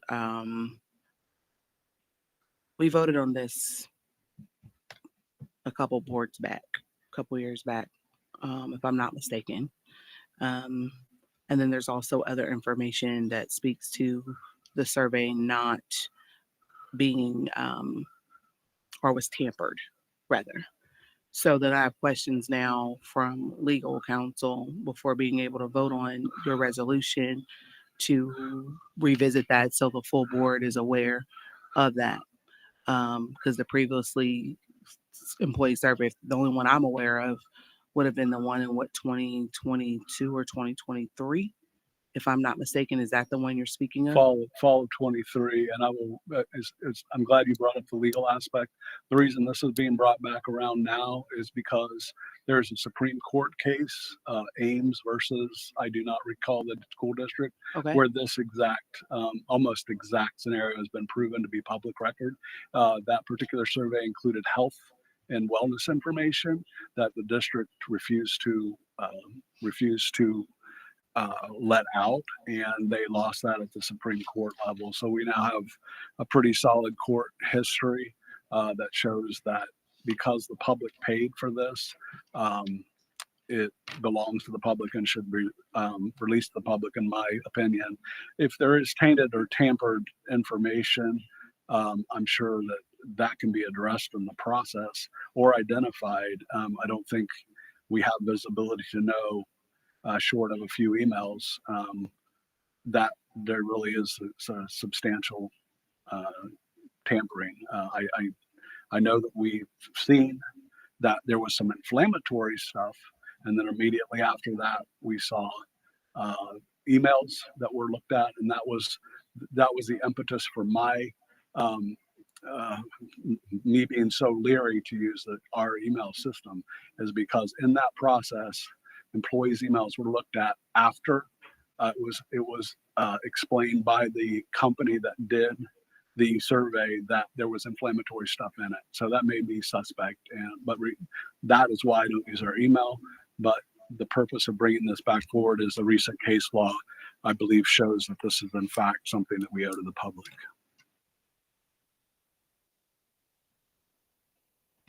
So the time frame for this is 2023. Yes, this was done in the fall of 23, and how I became aware was a different attorney was in one of our meetings, and I asked if before we did a review, I think, of the superintendent, that we look at the survey. And I only took my seat in January, so I had no idea it had already been done. And then I found out after the fact that we had just had one, and the documents were provided to me that gave me the information I just shared. And we never got to look at it or apply it towards the review, which I think typically, having been on the board before, that is an instrument that we use when we're doing evaluations. So the intent would be to use it for evaluations. So that the intent was to use. The intent at this point is to be compliant with Open Meetings Act. And again, if we're looking at reducing legal fees, I would love it if we could move this forward, because I think it's going to be requested either here or in another, possibly in another venue, which would cost possibly more legal fees.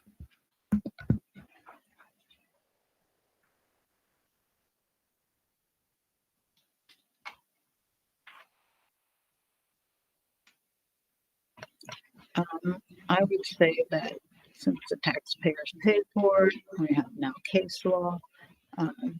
We should look at it. If it has a flaw, that's definitely going to be made available as part of that record request or as part of getting that survey, that would be something that we would find out and we would have a better understanding of the whole process. I don't remember us voting on it. I'm not saying we didn't, but that would have been a little while ago and I don't recall that. Do you know what date that was, Latoya? No, that's why I said I thought we did. So I didn't have a specific date as I wasn't prepared to go back to 2023 per se today, with it being 2026. Thought the goal was to move forward as a board, and we keep bringing up things from in the past. And I understand taxpayer dollars. I'm not mitigating or neglecting any of that. But I do think, if anything, we should have a discussion and review first, because this was already dealt with in 2023, and now here we are in 2026. And I know you guys cited case law, but I haven't seen exactly what that is.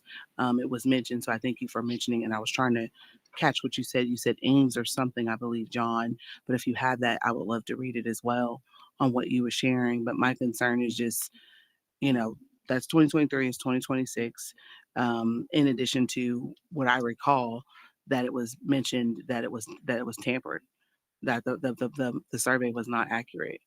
So, but here we are again. I would rather, let's figure that part out first before just voting on an all out resolution, to actually make sure if you want to go revisit it again. But that's just my opinion. But I would love to know the case law and what attorney. You said you're quite certain that this could get out. So are you aware is someone wanting to file against us for that or something?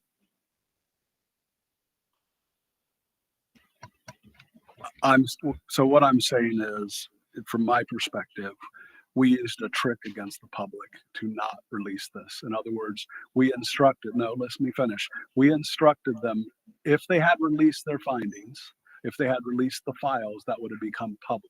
So we told them, hey, first of all, I know firsthand that the email request went out, and the survey company said, are you sure you want to have this Zoom call? This is inflammatory, something to that effect, almost exactly. And then all of a sudden, emails were discovered. And then we instructed the survey company not to release their findings to try to avoid creating any public documents. And I don't think that's right or fair. If we wanted to do that, if we believe that the survey company allowed tampering, we should never have paid them. We should not have paid them taxpayer money. We've already let that money out of the gate, and now we're hiding it from them. So what I'm not here to threaten the board, but I do want to see this information, because I think we should know what is in it. And I think it's important if it's part of our oversight.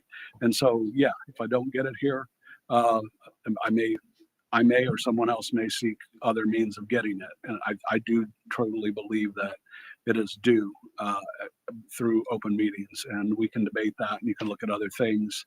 But I also say that we all have the logic and the intelligence to determine if there are a zillion duplicates or there already are problems with it. But I think the survey company pretty well stood by their work, and that's why we paid them.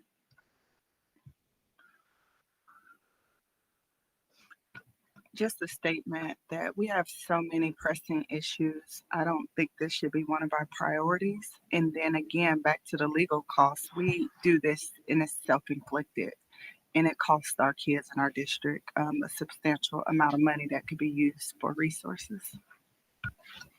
So I'm not sure I understand that. You're saying it would cost us money to get the survey that we paid for from the survey company? No, I'm saying the threat of litigation due to not getting a survey from 2023 could result in additional legal costs. Right. We would only incur legal costs if we end up fighting over open meetings or a Public Records Act, I should say. So there's no reason to do that, honestly. Yes, but it sounds like it's spearheaded from you. It's the impression I'm under based on your statement. Like it's spearheaded from you. No, actually, it was not. Oh, okay. No, it was not spearheaded by me. I wasn't even aware of this at all. I was made aware of this by people inside our district that felt cheated out of their survey that they took. So no, I didn't even know about it. It's not, I'm spearheading it now because I'm frustrated and because the employees felt they didn't have a voice, their voice was taken away. And now I'm made aware that there's a Supreme Court case that gives them what they believe they deserve. So that's why I'm speaking. So I guess you can say I'm spearheading it. I just want to clarify why. It's not, I never took the survey. I never created the survey. I don't have any answers in the survey. I just want the teachers that took the survey to have a voice. So my take on it is that it's should be very easy to get a survey that we already paid for. It shouldn't be complicated. The board has a responsibility to provide oversight. So if we paid for it, we should see it. And if there's problems with it, I'm sure those were documented and we could review those documents. We have that ability. This is the cost of getting the survey is nothing. And if there is court now law, if there's law that the Supreme Court has ruled on to something similar, and there's a chance that it could cost the district funds, it seems silly not to just get the survey. I don't see what the big deal is. So that's my comment. Are there any other questions or comments? I mean, I just don't. It seems like we'd be putting the district at or the board at risk of another lawsuit, which we don't want to do. So for something that would cost us nothing to get, it just seems silly. Okay.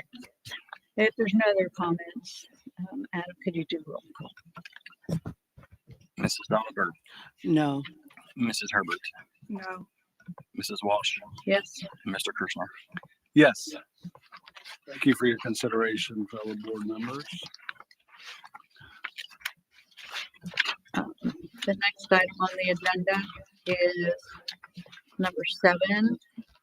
Approve motion to authorize anonymous employee survey. This was brought by John at the last meeting. He asked this to be on the agenda. All right. Do you have a So, copy of that? You can get Yep, you? I do. I'll pass it down. Resolution authorizing independent anonymous employee survey. Whereas the Board of Education is responsible for making informed decisions affecting district operations, financing, and whereas input from employees can assist the board in understanding organizational conditions. Now, therefore, be it resolved that the Board of Education authorizes the board president in coordination with vice president and administration, the GMLEA and non-certified employee union representative as appropriate to engage an independent professional firm to conduct an anonymous employee survey. The target dates for the survey are agreement by June 17th, 2026, and for the survey to be conducted in or around the same time frame in July of 2026. Be it further resolved that the survey shall preserve respondent anonymity through aggregated reporting, be conducted independently without alteration or suppression of results, work with the GMLEA and non-certified staff union representatives to establish safeguards against retaliation and protection of anonymity, include reasonable safeguards against duplicate responses, and provide results directly to the board in full. Be it further resolved that the board retains authority over control of the survey in accordance with applicable law. So that is my motion. If I could have a second.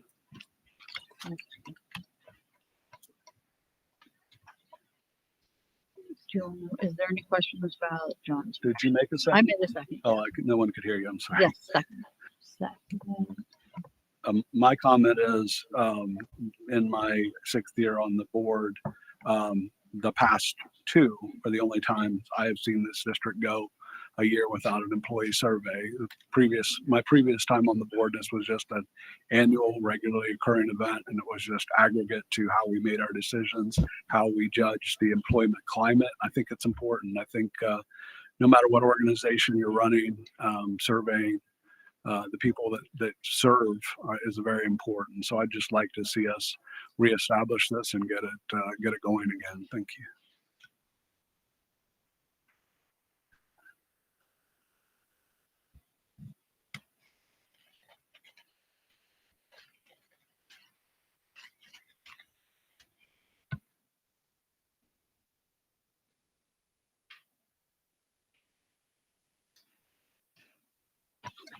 Any other comments? No, I just saw you with all your papers. I thought you were going to say something, so I was waiting on you.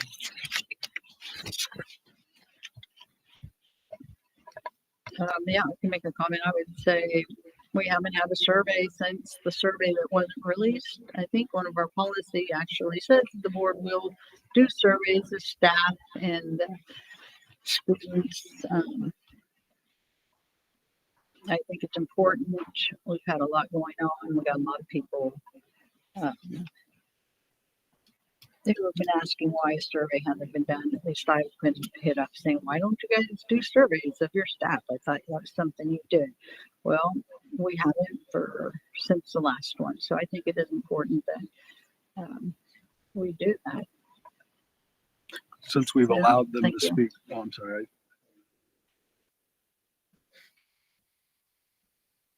No, go ahead, John. I want to hear I what was no, going to no, ask, I was wanna hear going what to John ask has to if the union again wanted to address this, if you guys would like to make any comment.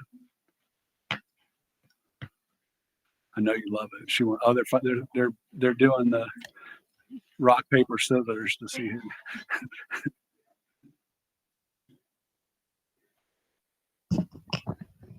I think that the previous surveys you were thinking of, maybe they were done through Panorama.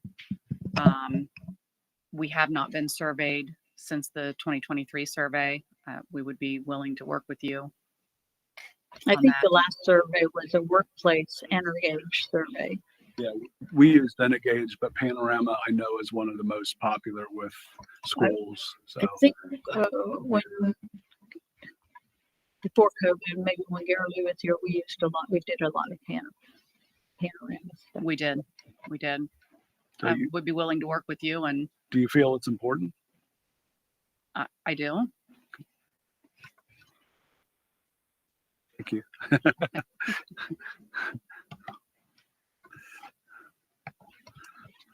Any other questions or concerns? I just also want to make sure that we still, when we're talking about our employees and being engaged, that we still also make sure when they want to speak with us that we're consistent with that as well. So I'm down for whatever, but also we also need to be consistent as a board when not just one set of people ask to speak with the board, but when all ask that we offer that opportunity at this point, especially as you stated with getting the climate. Thank you. I have two questions. One, I guess, would be for Adam. Do you know the cost associated with this survey? No. And then, I can tell you the last Engaged survey was 7,000. okay. And then the other one is for Jamie. Is there one scheduled or planned? No, there's not at this time.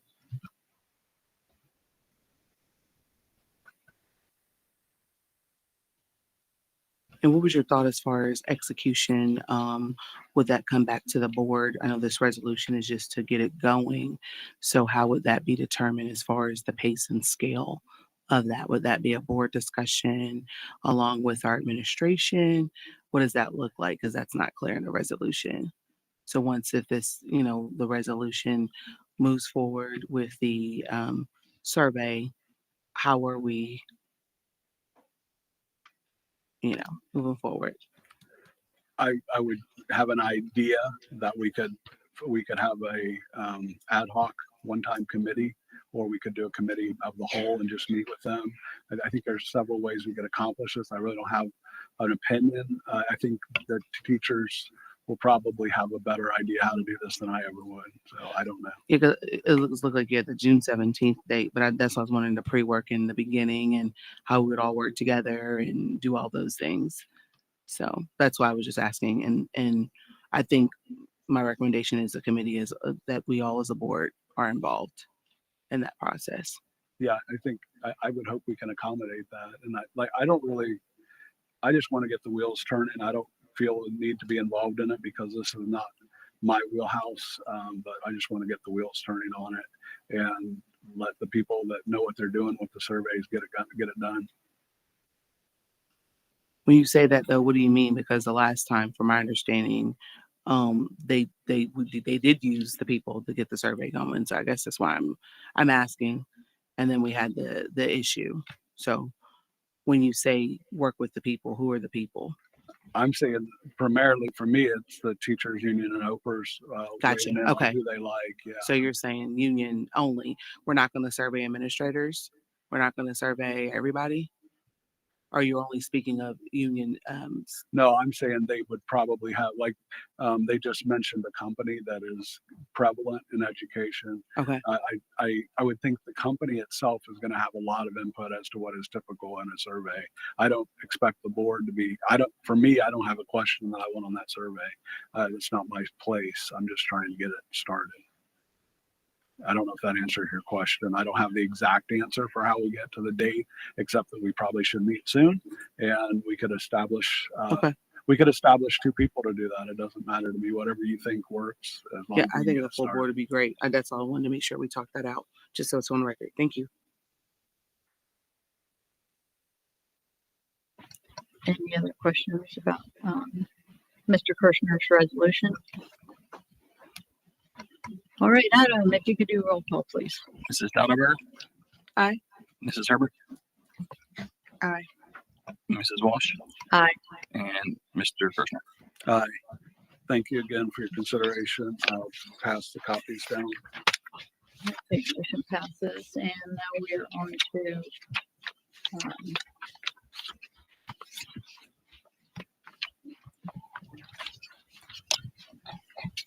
item 8, budget reductions.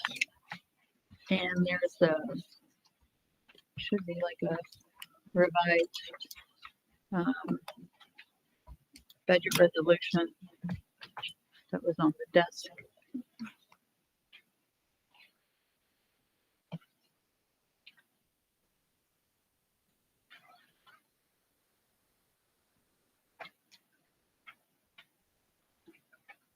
Did we get a first and second on this yet?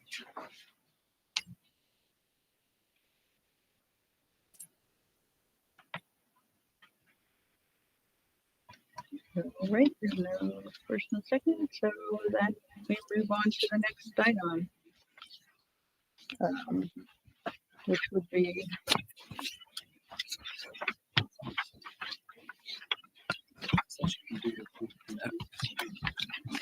the treasurer's agenda. We'll move it. All right. The treasurer recommends the Madison School Board of Education approve the attached donation from the Groveport United Methodist Church. I need a first and second. I so move. Second.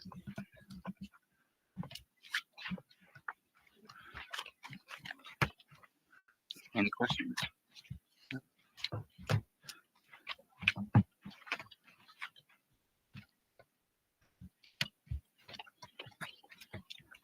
No, I would just always say thank you for being available when we do have questions. So I don't have any. Thank you. What I need, you guys answer. You or Ms. Coggan. Yeah. Thank you guys. Yeah, Tanya's great. Yes, she is.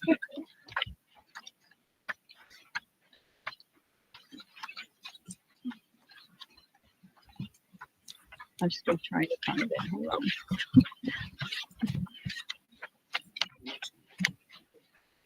There we go. And thank you to. And I'd like to go ahead. I was just going to thank them for the donation. Yeah, that's what I was gonna do. I thank the Groveport United Methodist Church for the generous donation for the color run T-shirts of $200.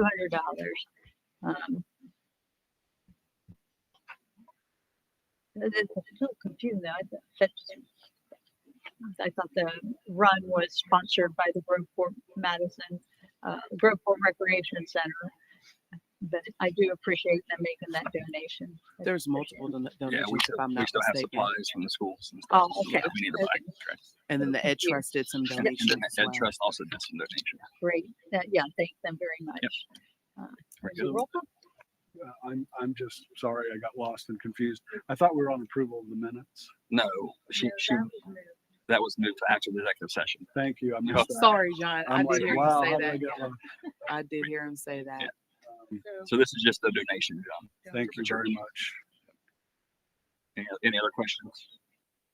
We're here on the treasury. Thank you. Well, did you do a No other just questions. administrative question? Yeah. Did we get a thank you cards out that to all of our donors, letters and such Yes. for the color run? Okay, Yes. thank you. I'm Great gonna, suggestion. I need to excuse Thank you. myself for about just a couple minutes. Please continue with your. Okay. Yes, sir. Kind of roll call. Yep. Roll call. Ms. Oliver. Aye. Ms. Herbert. Aye. Ms. Walsh. Aye. Mr. Herschel. All right, now we're on to, oh, real quick, Adam, the next meeting, you're gonna have a full agenda for reports and stuff. Yeah, my Yeah. financial reports, because it's the second, there's no way, we just got stuff done yesterday. Okay, So thank you. yeah, the financial reports will be on the next, All right, or next meeting. so now we're on to the superintendent's agenda. Superintendent recommends the Groveport Madison Schools Board of Education approve the attached contracts with HMH Education Company. So moved. Second. So just want to make sure I understand, are you recommending the 1 year or the 3 year? Actually, I'm going to ask Mrs. Morbiser to come up. Sorry, I know got the knee brace going on, but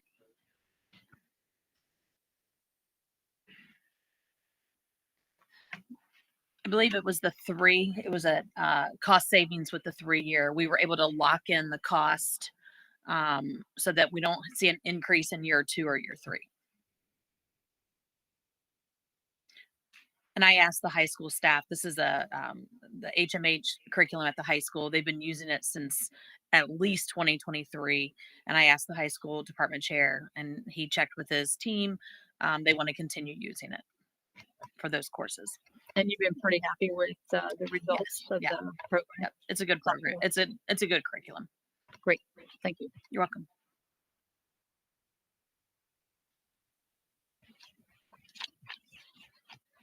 And any other questions?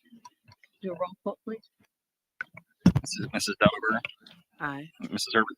Yes. Ms. Walsh. Aye. And Mr. Herschel. Abstain. the superintendent recommends Groveport Madison Schools Board of Education approve the payment in lieu of transportation reimbursement. Ohio law allows for public school districts to determine the impracticality of transporting resident students attending schools not located within the district after consideration of a number of factors. Upon that determination, the school district is permitted to offer payment in lieu of transportation to the parent or guardian. The Transportation Department has completed the studies, and residents in the affected areas will be offered payment in lieu for the 25-26 school year.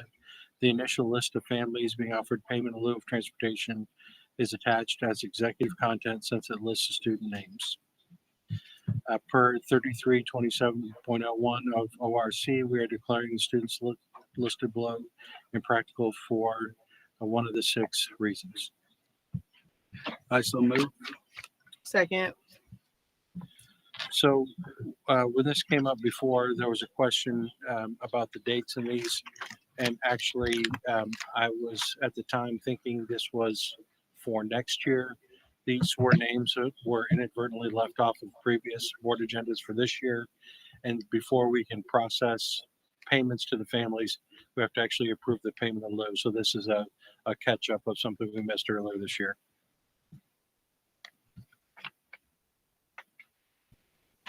I have a question, Mr. Treasurer.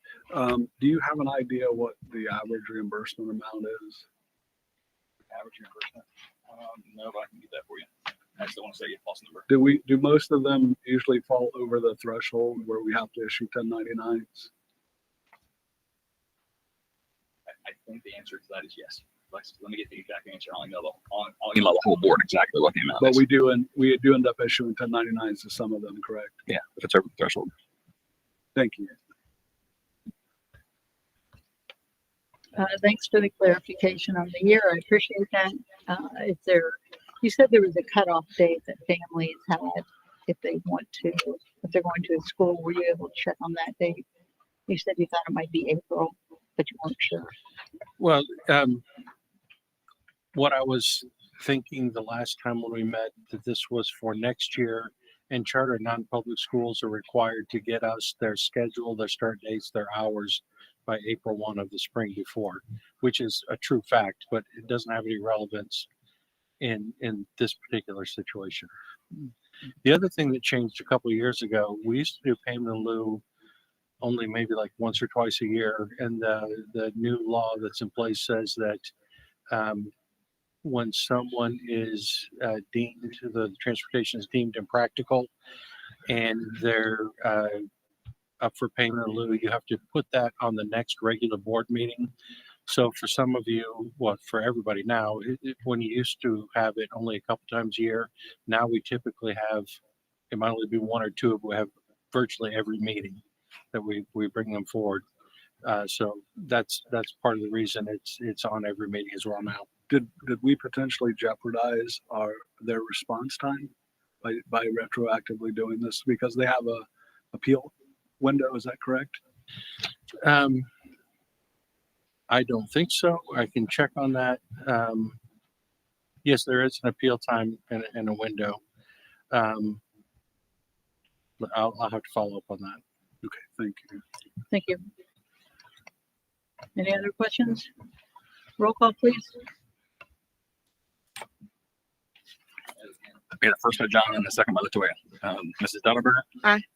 Mrs. Herbert. Mrs. Walsh. Aye. And Mr. Kirschner. I appreciate you calling me Mr. Perfect. That's what Google says. That's what Google says.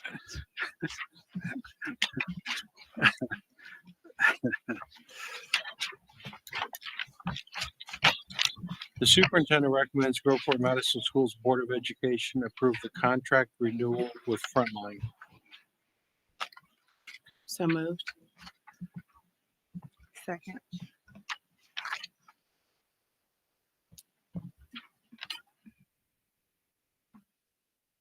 Any questions about this contract? So how long have we been using Frontline? For a while now, for like absence management, ASA, and now we're using it for LPDC and other stuff. We're using Frontline. So yes, in addition to absence management, I think it was a couple of years ago, we switched over the HR and recruiting functionality as well. And with the mandatory switch we had to do with LPDC, because our former provider couldn't support the software anymore, this was the district's choice to move forward with this as our mechanism to do tracking the professional development plans. It also did the payroll something too, if I'm not mistaken. There was something that was an issue with something that was in your office in HR, and it would now sync. It Yes, syncs that if I'm not mistaken. Frontline syncs a lot That's better what I with thought. the USPS than Okay. PeopleWorks did. Okay, thank you. Thank you. Mrs. Dellenberger. Aye. Ms. Herbert. Yes. Ms. Walsh. Aye. And Mr. Kirschner. Superintendent recommends Groveport Madison Schools Board of Education approve the attached one-year common lit quote. I so move. Second. Carol, I'm sorry to do this. The next few items are with you, so you don't have to run back and forth. We can get your chair up there. Yeah, this is a 1 year. We currently do not have a curriculum in the middle school. For this current year, our teachers are piloting Common Lit. The idea, we're talking about consistency with them, and we implemented CKLA K through 5. This is year 2, so something for consistency at the middle school as well. We discussed with them the possibility of moving to a larger curriculum, but they wanted, instead of doing that, doing Common Lit for 1 more year. It gives them a little bit more flexibility to kind of keep doing some of the things that they like to do, but still getting them in alignment for common assessments and having common conversations. So going with 1 more year, and it is more financially sound. Thank you.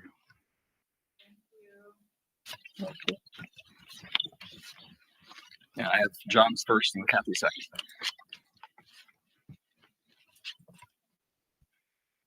Mrs. Dellenberger. Aye. Ms. Herbert. Yes. Ms. Walsh. Aye. And Mr. Kirschner. Aye. Superintendent recommends the Groveport Madison Schools Board of Education approve the attached high school credit recovery, summer school coordinator, and teacher job descriptions. So moved. Second.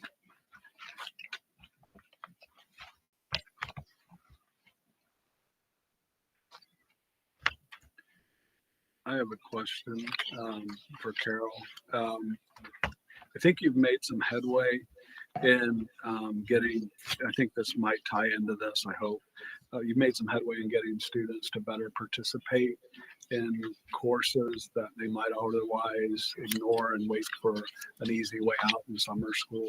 Does this help with that? And can you tell us about that? I think one of the big things, and I'm looking at Tammy for this, one of the big things that we've looked at for to help with summer school is when it's two of the courses, Algebra 1 and ELA, for the courses that have the state test that are attached to it, instead of just allowing the students to take it in summer school, let's have them actually retake the course so that they really have a year of information, learning that information, so that sets them up to be more successful in their courses later on, as opposed to just taking it in summer school and then possibly, I'll be honest, I've never seen anyone take Algebra 1 in summer school and then go on and be successful in a future math course. So we put that in place a few years ago. I think Mrs. Rodich can speak to that, as far as ELA is the same way. Having those students take those courses again with our teachers who are the experts, as opposed to doing it online. And they do have teachers there to help them, but hearing it from a teacher versus just learning it online is totally different. So I think that in the long run is going to help those summer school numbers as well. We just put it into place a few years ago, so we're not there yet. And as I understand it, from the student perspective, they knew that they had that out, so they might actually not even try. 100%. Try to pass the course. Yep. And just said, why I can sit here and make And get the same credit Yeah. in doing summer school. So we started that with Algebra 1 and ELA 10th grade English, which is ELA 2. The reason for that, those are the two courses where students have to earn competency on their state test in order to then be able to graduate. So those are the courses that we focused on. Thank you. Thank you very much. You're welcome. You'll also see that this is a scaled back version of summer school. This is a high school only summer school. We're not doing middle and elementary summer school programs. We had outsourced those, for lack of a better term. We had varying levels of success with different programs. We still, even though there was some improvement, there was some struggle with participation numbers, and it was pretty expensive. So we made the determination, as a cost saving measure, we're only doing the high school credit recovery this summer. A lot of our neighboring districts facing budget situations have scaled back or totally eliminated summer school offerings. So then a student that would typically be referred to summer school in the lower grade levels, are they repeating, or is it just different according to where they're at? In the past, the summer school wasn't even based on whether, it's just whoever wanted to sign up for it. It wasn't necessarily if they were, you go to summer school or you fail or you repeat a course. It wasn't that. It was families who signed up for it. So in many cases, it was a babysitting situation. In some cases, parents would sign up, truly wanting academics to take place, but it wasn't based on that. Before, years ago, before the state changed the third grade guarantee, you had to do at least, I believe it was 10 days of tutoring in order to be able to take the third grade test again to be promoted. But when the third grade guarantee changed, that provision went away. That is no longer required. Okay, so way back in the day, it used to be you came to the end of the year and you didn't quite cut it for credits or grades. You went to summer school so you could move forward, but that's right. And what we've offered in at least the few years that I've been here has just been for academic assistance. It hasn't been, if you come to this, you're able to be promoted. It's just been academic assistance. Thank you very much. You're welcome.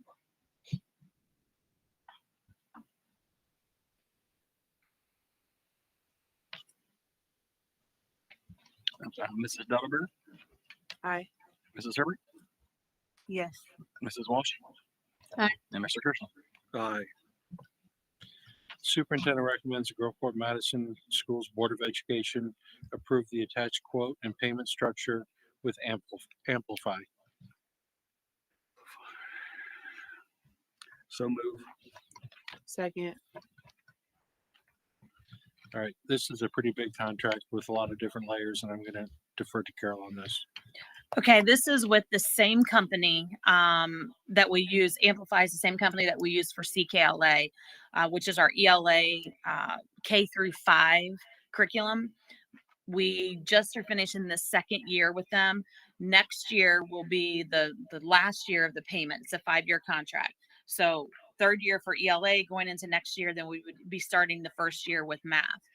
To kind of tell you how this came about, we've been piloting Amplify Desmos math all this year. Last year, so it's been a 2-year process of a team of teachers, administrators, sitting down and looking at different options. So last year we let teachers decide what they wanted to teach as a grade level. At Groveport Elementary in 3rd grade, what did those teachers decide to teach? Either Desmos, and this is what the teachers had decided. They were going to pilot Desmos or continue with iReady. And we had a pretty even split K through 8. Because we do know the state, it is coming that we will most likely have to have there's going to be a high quality instructional materials list. We have that for elementary. ELA right now, we suspect that that's coming down the road for math as well. We do know it came out not too long ago, a K3 approved assessment list. The elementary had kind of decided it was going to be between Desmos and iReady. The iReady assessments that you're familiar with, that you've heard our students talk about in K3 is not on the approved list. So that kind of made the decision for us between iReady and Amplify Desmos. It doesn't make sense to go with one curriculum when their assessments aren't approved. Maybe they're approved down the road, but right now we can't wait on that. Our teachers need to know before they leave for the summer what program they're going to be using next year. So that decision was kind of the teachers in the elementary. We met with them, and it was January, February. We met with the team. They said they didn't want us to bring in other companies. It was one or the other. The state decided iReady is not an approved assessment for K3. So the option is to Amplify Desmos. When we get to middle school, so they wanted to review a little bit more. We brought in 3 other companies. We reviewed, we narrowed it down because iReady wasn't on the list for elementary. We can kind of see the route that the state is going. And so we were looking at 3.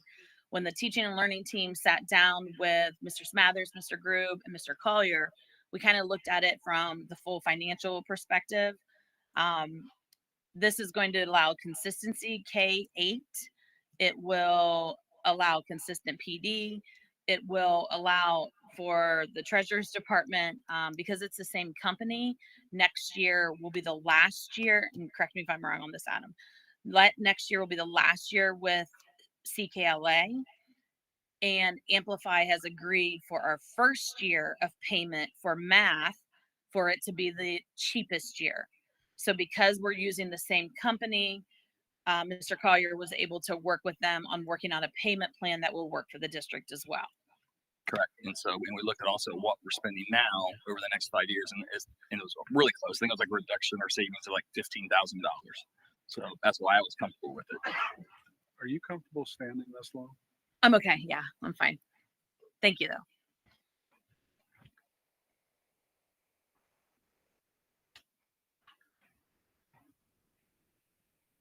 Thank you for explaining. You're welcome. All right, Mrs. Duggar, Aye. Mrs. Herbert, Yes. Mrs. Walsh. Aye. And Mr. Kirschner. Aye.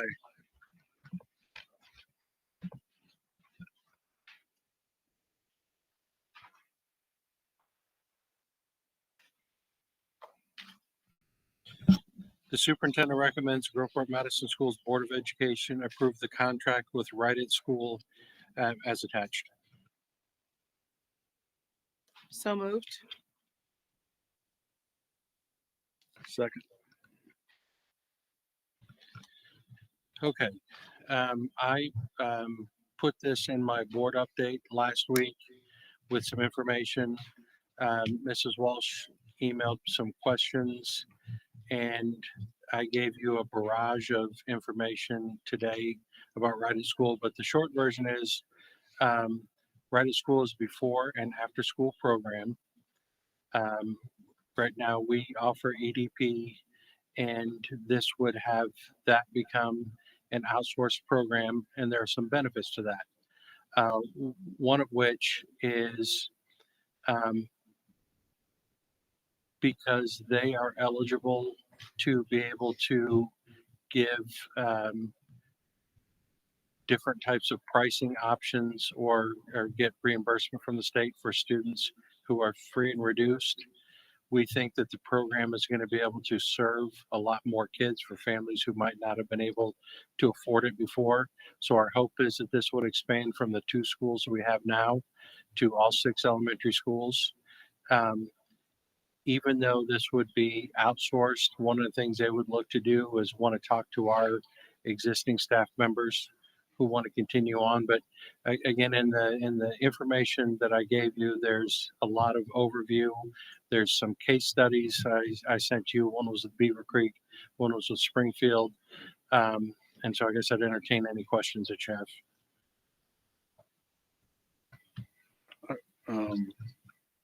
What do you project the cost difference, savings, et cetera, to be? Actually, we'll lose a little bit of money on this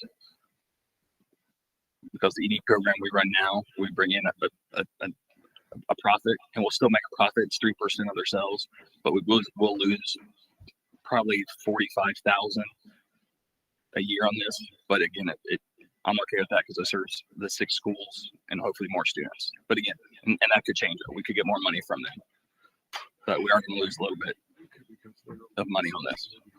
So are you saying we'll lose money by expanding to the schools, or with the exact model we have today, duplicating that model, we will lose the 45?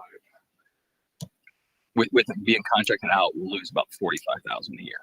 And are you saying we can't do the model ourselves to expand all the schools, or this model somehow would then begin to save money as it expanded all the schools? Please explain that one if you can. John, I couldn't hear the question. I'm sorry. Okay. I'm sorry. I was trying to ask the treasurer, but maybe I'm asking the wrong person. So in its current model, outsourcing this to the schools that we have today will cost an additional roughly 45,000. You mentioned that using this company will hopefully allow us to expand from 2 schools to all the schools, right? So if the model were all the schools, what would the price differentiation be between outsourcing and in-house, and what would be the reason that we can't expand using our in-house resources? All right, I'm going to do my best to answer that, and then I'm going to ask another person to come up. My best reason to do that, our revenue stream right now comes from payments from parents. Okay. If this is outsourced with students to the other buildings, there are students, and I don't know if I want to say that it would be free or reduced. I don't know that, but I'm going to bring up, we have someone here from Right at School here tonight. She has the greatest name ever. Her name is Summer Beach. Summer Beach. Summer, you want to come up and talk about a little bit about how the scaling works? Yeah, sure. Yes, as Jamie said, I'm Summer Beach. It is my real name. I appreciate you having me here. So the scaling, what the 3% revenue share, that is our estimate based on your current enrollment in your 2 sites. So we expect as our marketing team gets the message out there to all the families, we expect that the enrollment will go up because it's going to be at 6 sites. And so we believe that 3% will equal more money. And then as far as the subsidies, what you were talking about, because we're a licensed child care provider, we do accept subsidies, and we not only accept them, but we help families through the process of applying as well. And then they're able to use whatever rate they are given as their tuition for Right at School, which sometimes can be as low as $10 or $15, depending on the subsidy. So if I am a needy parent and I go through the process and I get the $10, $15, $20 rate, that doesn't affect your cost to the district, correct? Correct. We're still reimbursed by I'm saying government, state. I don't know if that's the right word. So a standard student coming through our current cost model is X per student, and it's going to be Y per student, right? With, let's just say, switching over to you, it's a little bit higher per student. What I don't understand then is we're introducing subsidies through the state. So question number one, are we as a district not able to get those because we're not a daycare, right? And we've never have been, correct? Okay, so then once we introduce that, we're actually absorbing more cost because we're paying the difference or not? No, it's just that our revenue from them, again, it's the worst case scenario, hopefully, is we're losing 45,000. Hopefully it won't be as much. But the worst case scenario is hopefully it's 45,000. But hopefully if our numbers increase, and we won't lose as much. But what this beneficiary right now is, in, I think Carol can think, but I think one kid right now is like $3,100 for AM and PM. So if it's $3,100, but they can get a subsidy and it costs a family 10 or 15, that's really going to benefit the family. So we're going to eat a little bit, but we're hoping with going from 2 schools to 6 schools, even though I don't like losing money, it's going to be beneficial for the kids, and hopefully we get. So maybe I'm catching on to something new. You're saying even if we expand, and from your estimates, even if we expand to all 6 schools, you don't believe this initiative will cost us more than $45,000 a year, worst case? Is that Correct. And if our, Yeah, and actually, we Right at School is cost neutral to the district, so it's parent paid, and so the parents are paying tuition, and then we're able to give back. so John, in this case, we'll have no expenses. We'll just get a revenue check from them. okay? You see what I mean? But the revenue check will be at worst case 45,000 less than if the parents were paying us direct.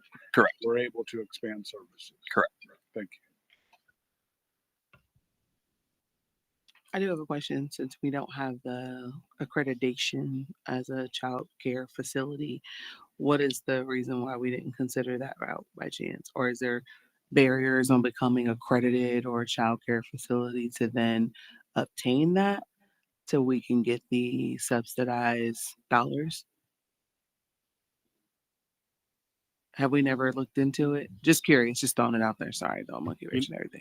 But I mean, honestly, I think the answer is we're not a child care business. This is something we tried to do to provide support for the parents, but I don't know the answer to that. I was just asking, and Yeah. my thought was the only reason why I asked that because I'm thinking, looking at our demographics, looking at the economics, this may be the one time maybe we want to consider that scenario as well, in addition to what we're already doing, because it may benefit based off of the median income in our area and the zip codes in which we service.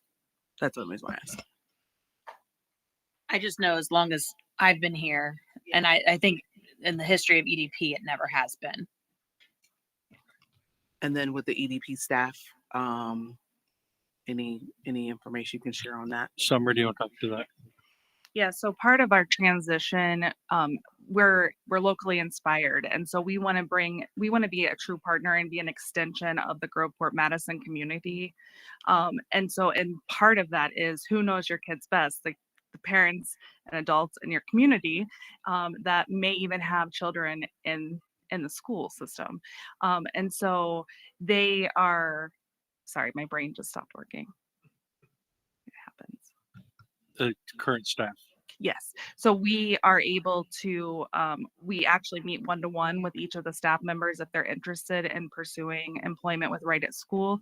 And as in Right at School employee and a Groveport Madison employee, they actually get 100% of their tuition covered if they have children in the program.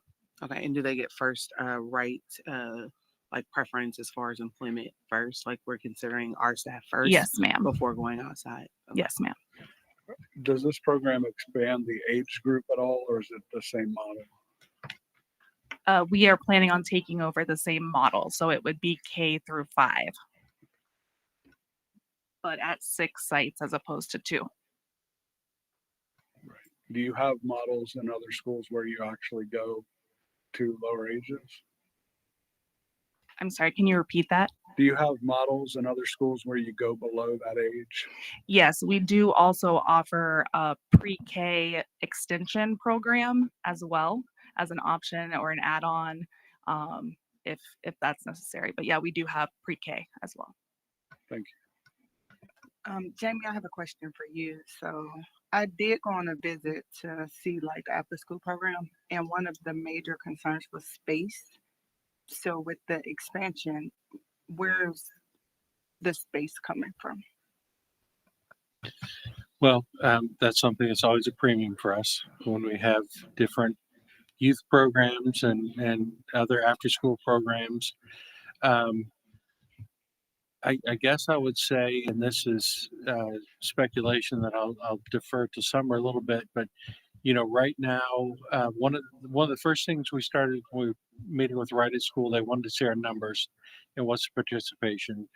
And so, if I'm remembering correctly, it's about 70 students. And so I don't know how we divide 70 students into two buildings, but I'm guessing that's either a big area or multiple rooms. Whereas,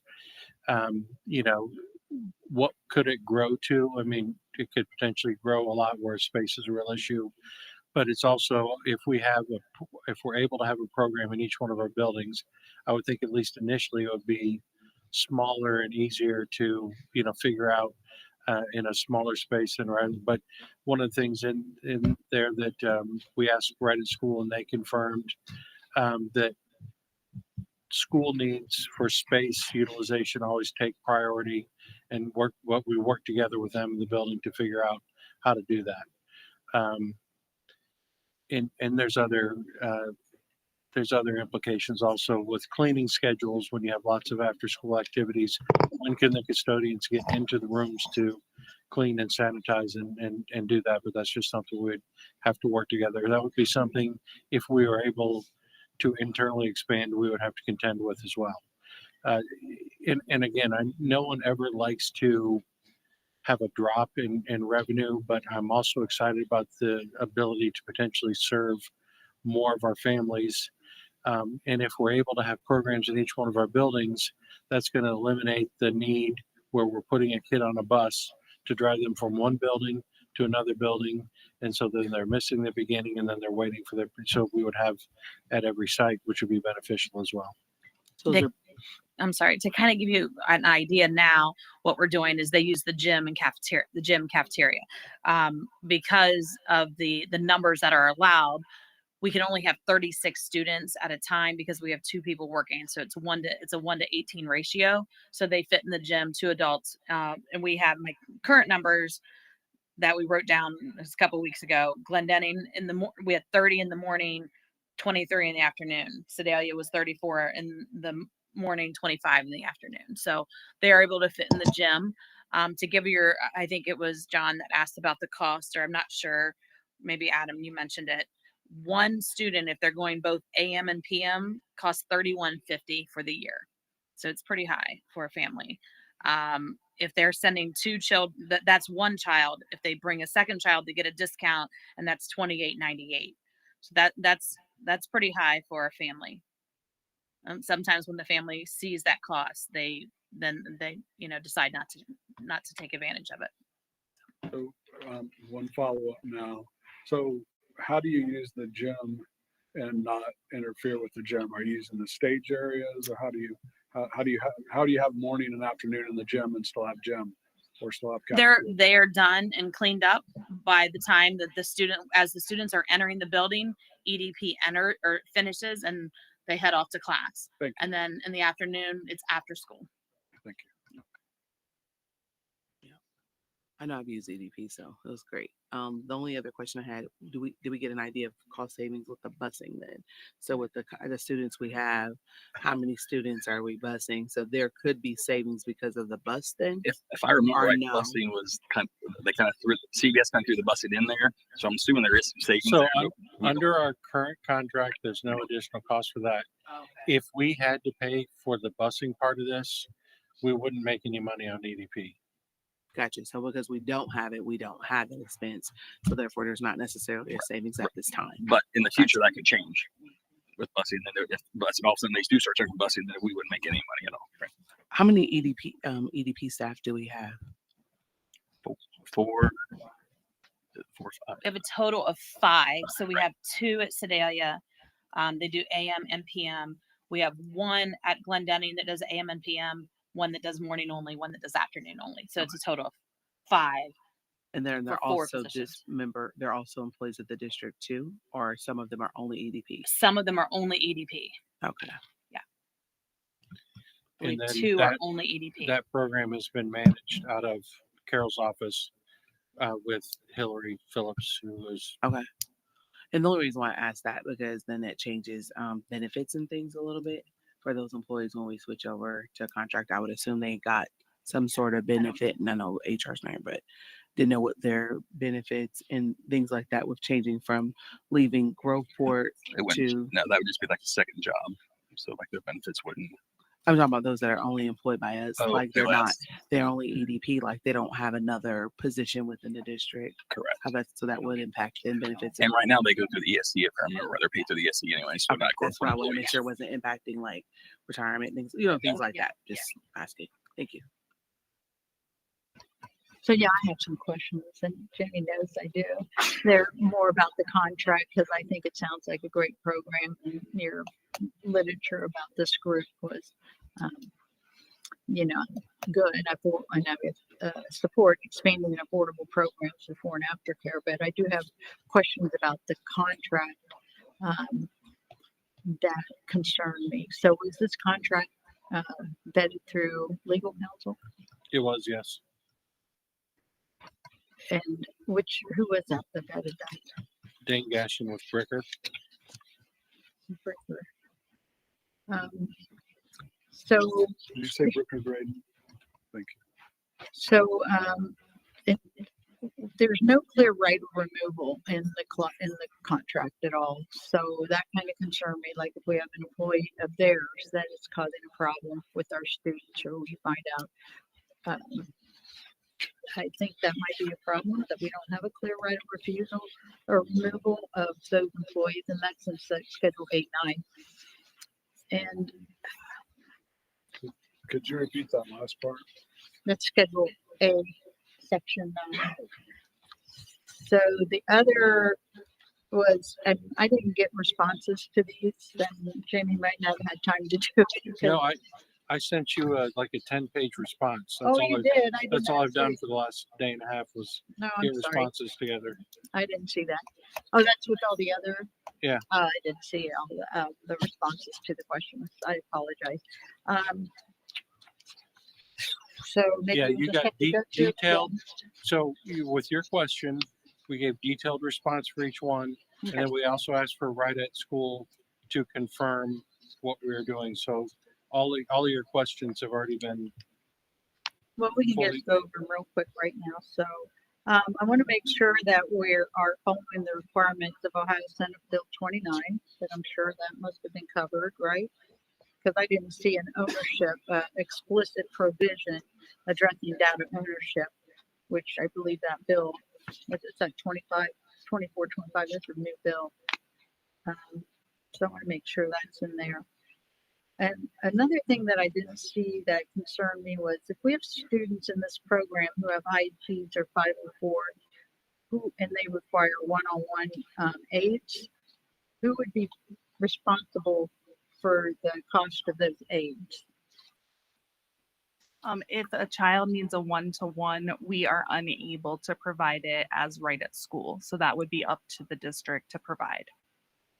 So that could be another additional cost that's not factored in, I would assume. I didn't see a defined timeline for notifying the district of incidents for safety, discipline, and incident reports.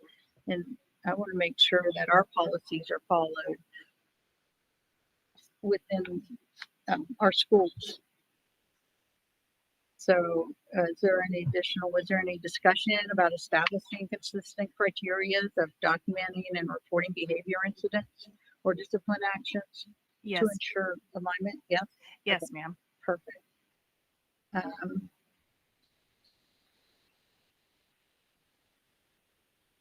including PBIS. Oh, great. That was also one of my questions. So that's pretty important to us, the PBIS. One thing that is a problem possibly is that we have policy of community use of our facilities. And I want to make sure that we're not cutting people out who are already going to be possibly using our facilities according to those policies. Well, right, but in this case, like we've had other after school programs with different groups before. If it's at our request, it's not just an outside group coming in to use it. They're acting on our behalf as a resource for the district. Yeah, so one of the things that I was thinking of is like the summer camp. So, because this explicitly says they can operate summer camps, but we're going to have, we're loaning our property to Groveport for the 4th of July. And if there's any other events like that that we would do, if we'd be able to work that in and be mindful of our commitment there. Yeah. Our first, this year we're just doing before and after school care. That's what we talked about with the superintendent.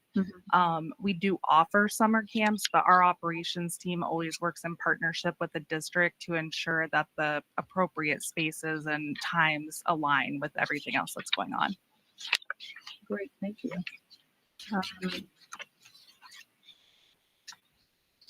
So I want to make sure about the cost alignment of our facility use because it says it's a 3% after school parent paid revenue, right? So we get revenue from that. But this contract also includes the possibility of particular programs beyond those, like summer camps and non-school day programming. So that 3% doesn't extend to the summer camps and to the non-school day activities. So the district would be absorbing the entire cost. Yeah, it's under Schedule D. And under the cost alignment, what is it for? Let's see. No, and I think we wouldn't be absorbing any of the cost. I mean, if there's additional revenue coming to them, I'm assuming we would get the additional revenue. Yes, so we would have no more cost, though, Kathy. So we don't have if we open a school for a summer program, we don't have a cost associated with that? No, it'd be the 3% revenue share again. We would just make more money. But our contract does not say that. No, because right now they just want to do the before and after school, like she just said. They just want to do the 8 and the PM right now. They don't want to do anything else right now. But our contract says permissible uses can be a day program in school, summer camps, and they're collective program. But only 3% is only for and that's what the contract says. I'm not, I'm just reading what's on the contract. So the contract says we will pay, that we will receive 3% of the profit from the after school program, not for the other programs. So maybe that's something that was missed. I can check it, but I just know that the agreement should be for before and after school for 3% for the first year. And then that can obviously go up with the amount of enrollments. It's under financial review and fiscal schedule C. Looks like B, maybe 6. Oh, here it is. Section 4 of Schedule P. Provider agrees to pay the district a sum of 3% of the district's after school program. Parent paid revenues. It's only for after school. So that's why I was concerned it doesn't include summer and that. And I don't work things out after the fact. The contract should be accurate when we approve it. That's Schedule C, Section 4, 4.1. And then the use for the facilities is Schedule D, 5.1. The permissible uses, which include teacher in-service days, programming, summer camps. Well, for this Winter first year, break, spring break, I'm sorry. for the first year, we've only agreed to before and after school. We said we wanted to start with modeling our current program and expanding offerings. And this is a 1-year contract that is renewable each year. If we were going to expand to do additional programming, we could certainly talk about that to make sure that the revenue share would be a part of expanded programming as well. Well, I think that might have been the intent while you were talking to them, but the contract clearly does not say that. What can you repeat the section you're on, Kathy, really quick? Oh, the contract and where you're saying it's not stating that? I'm sorry, you said other contracts? Could you I was repeat? asking you to repeat the section of the contract that you were mentioning. Section Schedule C 4.1, Thank you, ma'am. Schedule C, Yes. 4.1. and then Schedule D is 1.5.2. Another thing that I noticed in this contract is that, oops, I'm sorry, the agreement allows programs to close, right, if there's not 15 students in a relatively short amount of notice. So is there any consideration though of doing, instead of to doing like a district-wide to support our smaller schools, that are larger schools like Sedalia, support our smaller schools like Asbury and Dunlow. So if we have, say, 11 kids at Asbury, but we have 30 kids at Sedalia, that they would be part of that 15 student ratio, right? Do you understand what I'm saying? I'm sorry, I just wanted to answer. They will do the 15 as an average across the entire district. So they won't just look at the one building. Um,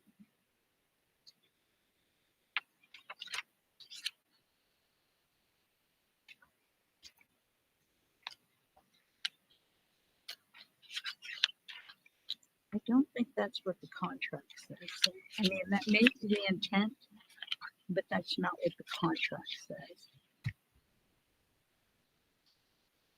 No, the contract says Schedule B, the last paragraph, the programs will run at the following schools pending a minimum full-time enrollment of 15 students per school. The provider shall not be obligated to operate a program at any site that does not meet the minimum requirement. So it's not an average. All right. And that's what I'm asking. Can it be an average? Could that language be in there? Because I think that would support our smaller schools like Asbury and Dunlow. Our larger schools would need. Yeah, we can take any redlined items and that's, yes. We got the PBS. I went over that. That's good.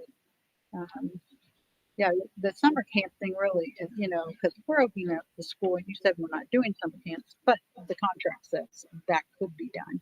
So I would, I'm going to make a motion that we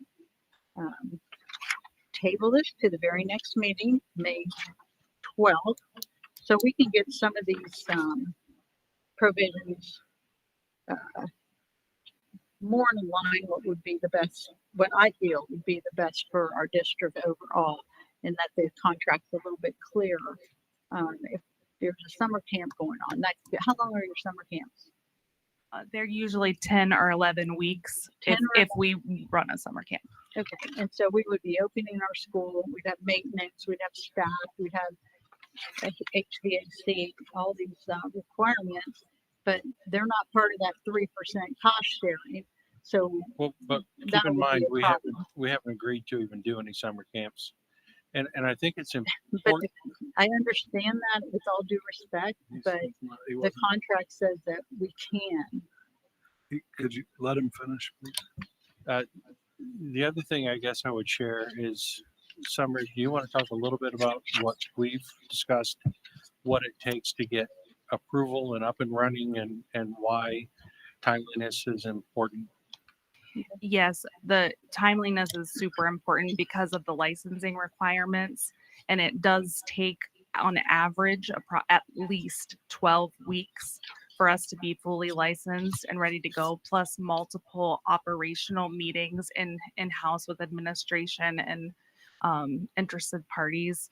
And so to have the contract is the first step in continuing all the other steps. It's not, I don't know if that answered that. So, if I can, I'm out of order. I recognize that I'm out of order, but if you let me ask a question. So, party D, as you already alluded to, says agree that right at school will operate the district's enrichment programs at the school set forth below as effective dates. Programs, it doesn't say programs may include, it says programs include summer camp, kindergarten, wraparound preschool, winter break, spring break, half and full day programming. So why can't we just right here and now line out summer camp and whatever other does not apply, and then I don't see why we can't simply remedy the recitals right here and now and not have that conflict. Does that make sense to anyone? It makes sense to me. I'm fine with that. Okay, Summer. so could you Yes, help that's us? fine as well. Could you help us identify what we don't need under D, or can you not see that? Or if it's easier, you could just add the word may, I thought about that, but I don't know if that. but then I know. think it's cleaner if we just identify what we are doing. Okay. The only things that you're doing currently or for the new school year would be before care and after care, So or right club. yeah, and let me give you the words that they use. Thank you. Programs include summer camp. We're going to scratch summer camp. Correct. Kindergarten. We're going to scratch kindergarten. Which one are you on, please?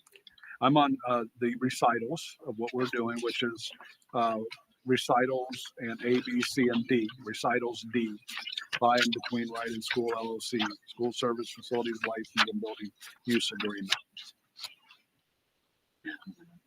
So under D, it says programs include summer camp, kindergarten, and wraparound. Do we need kindergarten or wraparound in there? No. Okay, scratch kindergarten, scratch wraparound. No idea where you're at. If you could. We're on the recitals, Kathy. So right after the first Sorry, under paragraph, D, recitals D, and it lists all the programming is what Mr. Kirshner's reading to then line item I'm out. sorry, I didn't mean to rush ahead of people. Yeah. Is there, we know we're doing preschool. So we're Right. No, we are not doing scratching preschool. Okay, scratch preschool. Winter break, spring break. Did we talk about that yet, Jamie? I don't know. We talked about having that as an option that For a Things break camp. for break camp, but Okay, and we'll. It'll be based off of interest. Okay, then effective date program, insert may include scratch summer camp, scratch kindergarten, scratch wraparound, scratch preschool, winter break, spring break, half and full day programming, and teacher and service day programming. Does that work? So the section D will now read, the parties agree that Right at School will operate the district's enrichment program at the school set forth below as of the effective date. Programs, insert may include scratch summer camp, scratch kindergarten, scratch wraparound, scratch preschool, winter break, spring break, half and full day programming, and teacher and service day programming. Were you scratching summer camp and other enrichment programs?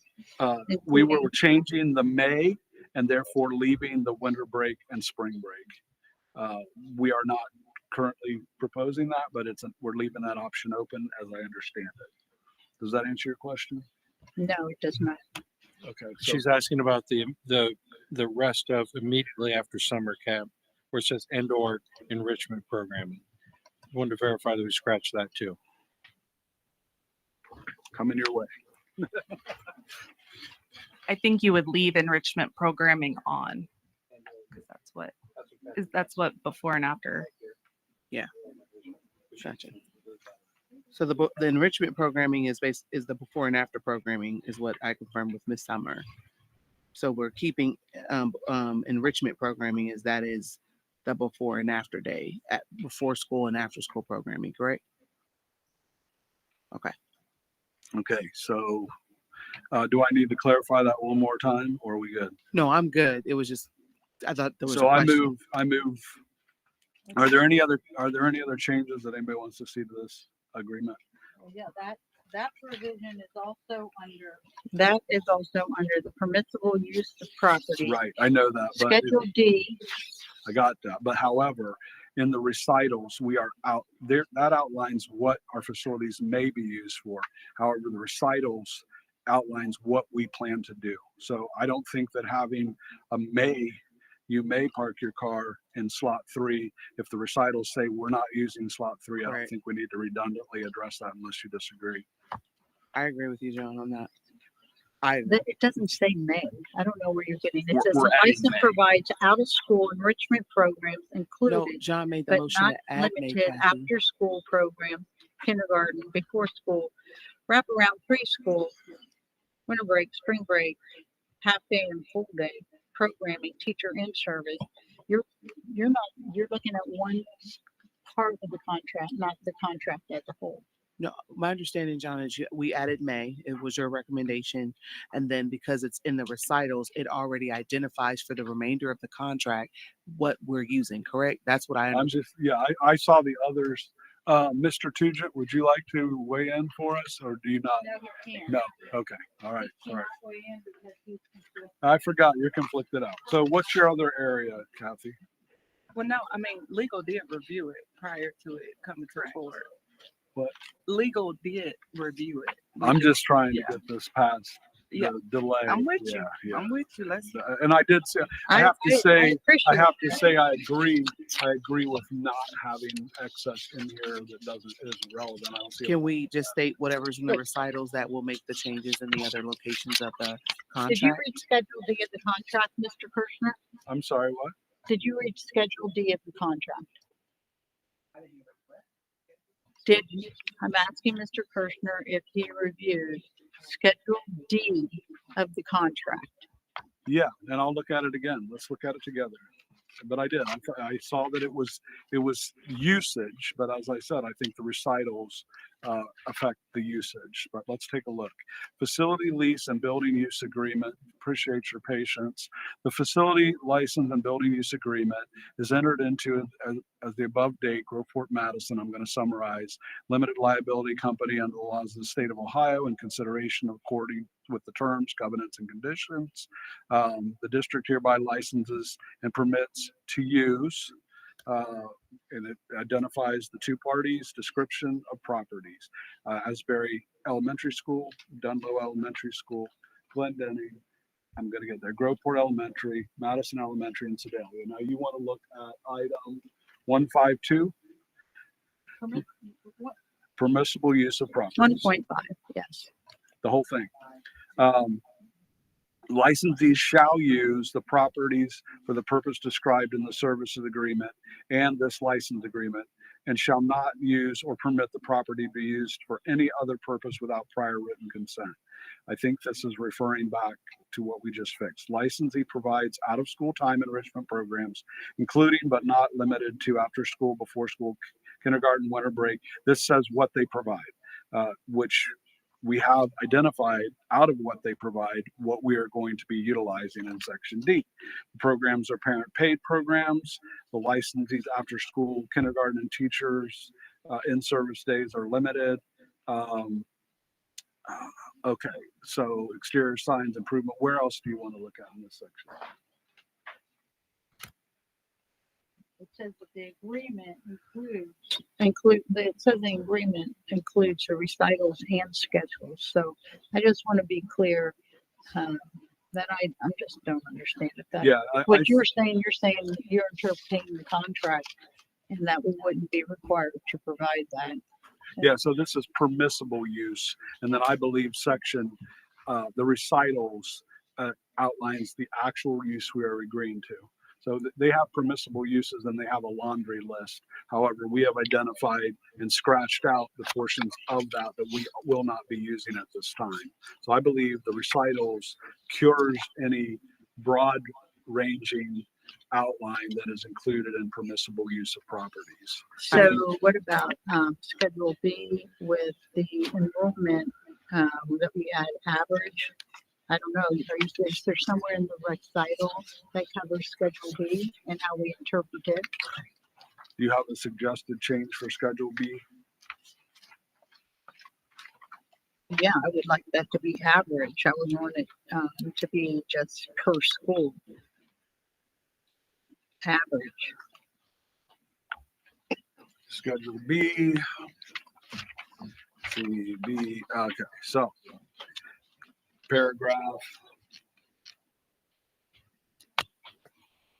Final paragraph. The programs will run at the following school pending the minimum full-time enrollment. You want it to say averaging 15 students per school? Is that what you're saying? Yes. Is there a problem with that?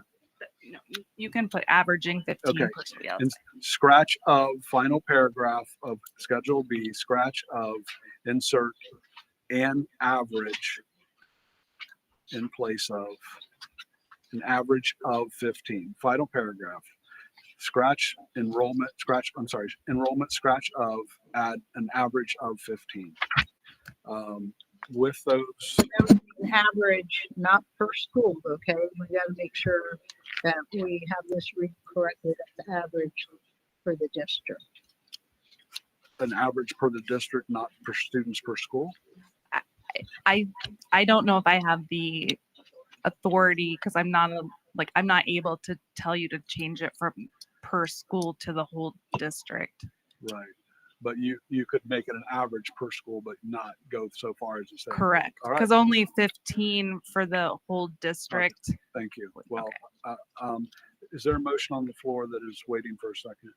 Yeah, my motion on the floor is that we postpone this until May 12th, so we can have legal counsel review and make these changes to make sure we're watching out for the best interest of the district and the taxpayers. And is there a second? As a courtesy, I will second. Motion now is to postpone until May 12th. Correct. Kathy, second John. Correct. So we're asking for a second review of what was already reviewed by legal? No, she is asking us to postpone. I have lined out what I think cures, but she was asking for postponement. I seconded that. Well, she said she couldn't agree to certain things. No, we got what she said she could agree to. She couldn't agree to going from school to the average per district, but she is okay with what we outlined. Well, and there were other problems that I pointed out that I don't know if they've been addressed. And quite frankly, I'm not an attorney and I would rather they be addressed by an attorney. So I would just like to move forward with motion to postpone. The questions that Kathy sent, could you send those to me so I could see your responses, Jamie, please? Thank you. I sent that to all board members earlier today. Okay, thank you. Okay, so right now we have a motion by Kathy, second by John to postpone until the May 12th board meeting. Correct. Okay, so that's the motion we're doing right now is to postpone. Mrs. Deldenberg, No. Mrs. Herbert, No, as this is a time sensitive matter and I think it's more imperative that we address it now. Mrs. Walsh, Yes. and Mr. Kirschner. No. I move that we accept the contract as presented with the line items, lined out items and corrections made over the past course of this meeting. May I have a second? So moved. Mr. Treasurer, do you need to look at my notes or are we good? What I have is to do the may include, and then take out summer camp, kindergarten, wraparound, and preschool. Yes. And then schedule B, do an averaging of 15. Yes, She after said she enrollment, couldn't scratch agree. of, after enrollment, scratch of, and put an average of 15, correct? She said she couldn't agree to the act. No, she said she couldn't agree to the district. She couldn't agree to the district. It was just the school. It's fine for the school. She couldn't make district-wide Well, changes. then you don't have to change it because it's the same no matter what. I mean, that's kind of the whole point of the change was so that it would be district-wide, not so that the average of 15 per school is the same as 15 per school. Can Do you we want call to the vote? explain how that makes any sense? Can we call the vote? I'm sorry, Deanna, what was that? Can we call I the vote? want to accommodate her question because I think she might have not heard everything that was said. So Kathy, you were saying that by changing the enrollment to an average of 15 students per school, you're not curing much because you wanted an average across all the schools. Well, the average of 15 doesn't change. 15 per student, 15 students per class per school. If they don't maintain that, then that's those parents. If it's 14, then they get cut. No, it said we're now changing it to an average of 15 students per school, which means you could have 30 at one and 10 at the other, or you could have, correct. So we have cured that. Oh, well, that is district-wide, and that's including all the school, average between all the schools. She felt that she could not authorize that change to say district-wide. She just said, we changed it to an average of 15 students per school. That gives you the flexibility I believe you're looking for. But she did not have the authority to change from per school to district-wide. So you're saying what that says, because that's not how that reads to me, but you're saying it reads 15 per in average of the A through F schools listed. The program. will- Okay, that's fine. Thank you. So, all right. I appreciate your patience. I think Per she was A here. through F. All right. So, I think that was. so we're good now. Okay. And that is a first by John, second by Latoya. Mrs. Dahlberg, Aye. Ms. Herbert, Yes. Ms. Walsh, Yes. and Mr. Kirschner. Aye. Okay, so that passed. No.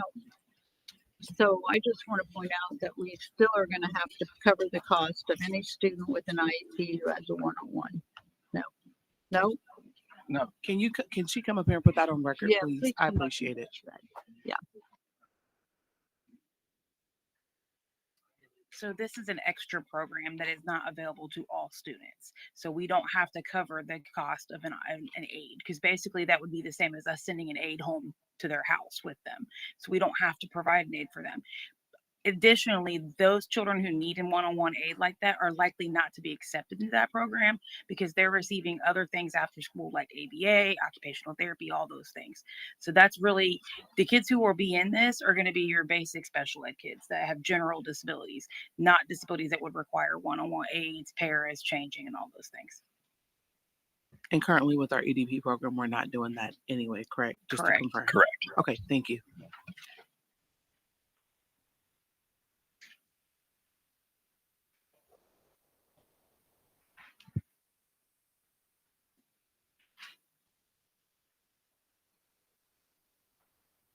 So does that mean that this service could be certain students in our district would be denied access to this program?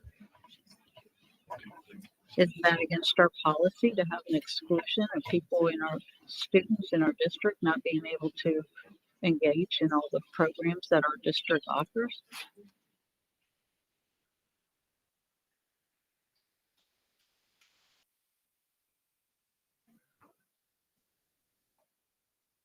Okay. I think that is. Oh, it also had a provision in there, used by non-district students. The agreement allows certain programs to serve non-district children. Was this? So, That would be teachers' kids. If we have teachers who are non-resident students, we don't have open enrollment. So teachers' kids, if they come here through the provision of the contract to do that, they would be eligible, and they get a 50% discount on the cost. Correct, Summer? So it wouldn't be students from other districts. Correct, Mr. Groove. It wouldn't be students from Canal or somewhere else. It's just teacher kids.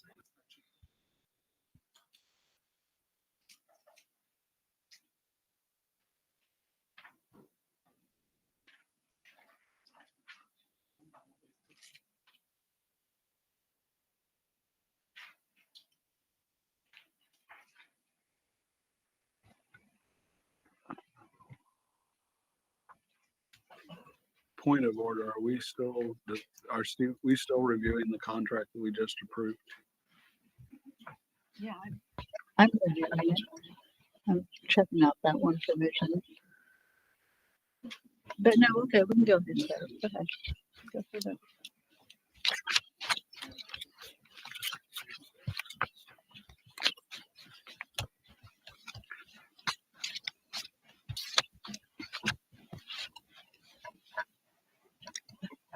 Oh, motion to, oh. I don't read it. Who reads it? We know executive session, somebody needs to read that.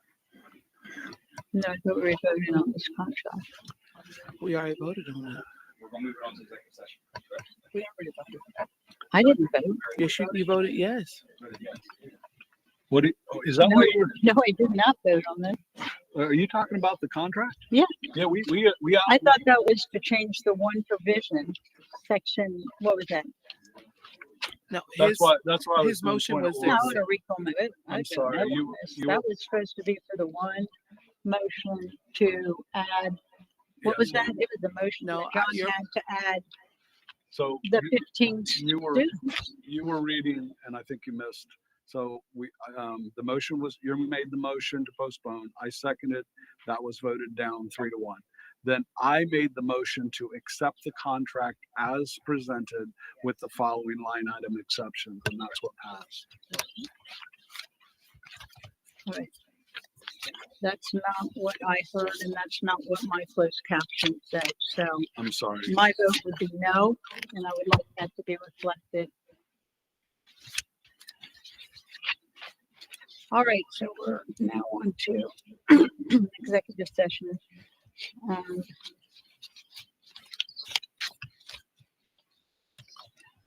It is recommended that the Groveport Madison School Board of Education enter executive session to consider the investigation of charges or complaints against a district employee or official pursuant to ORC 121.22G1 and to confer with the board's attorney concerning disputes involving the public body that are subject to pending and imminent court action pursuant to ORC 121.22G3 and G5 to the extent that discussions may involve confidential student information. The board further acknowledges that no former action or vote will be taken in executive session and that any subsequent board action will occur in open session.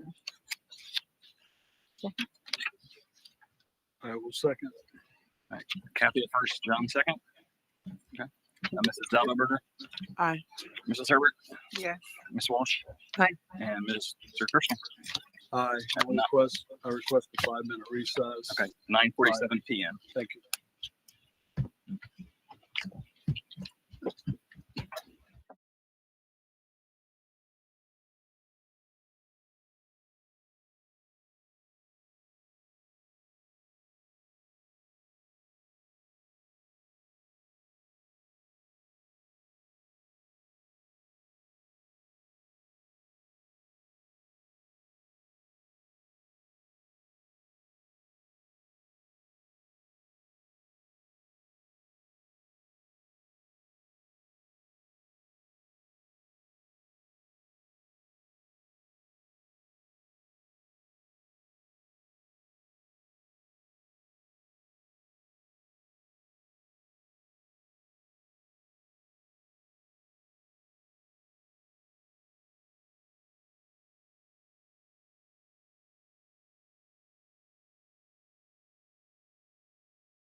It's 12:02 and we are back from executive session.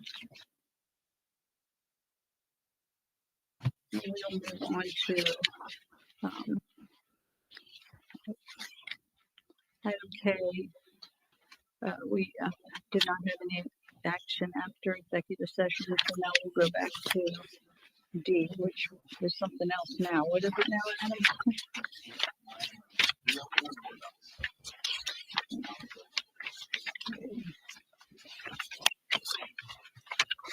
D is, right? It's not D now, right? It's something else. So now it's H, approval of minutes. approve the minutes of the Yep. March 18th. Yes, the treasurer, yeah, awesome. Yeah, the treasurer recommends Grove Madison Board of Education approve the minutes for April 7th and April 14th, regular board meetings. And also March 18th. This is a long time ago. We need a first and a second. First.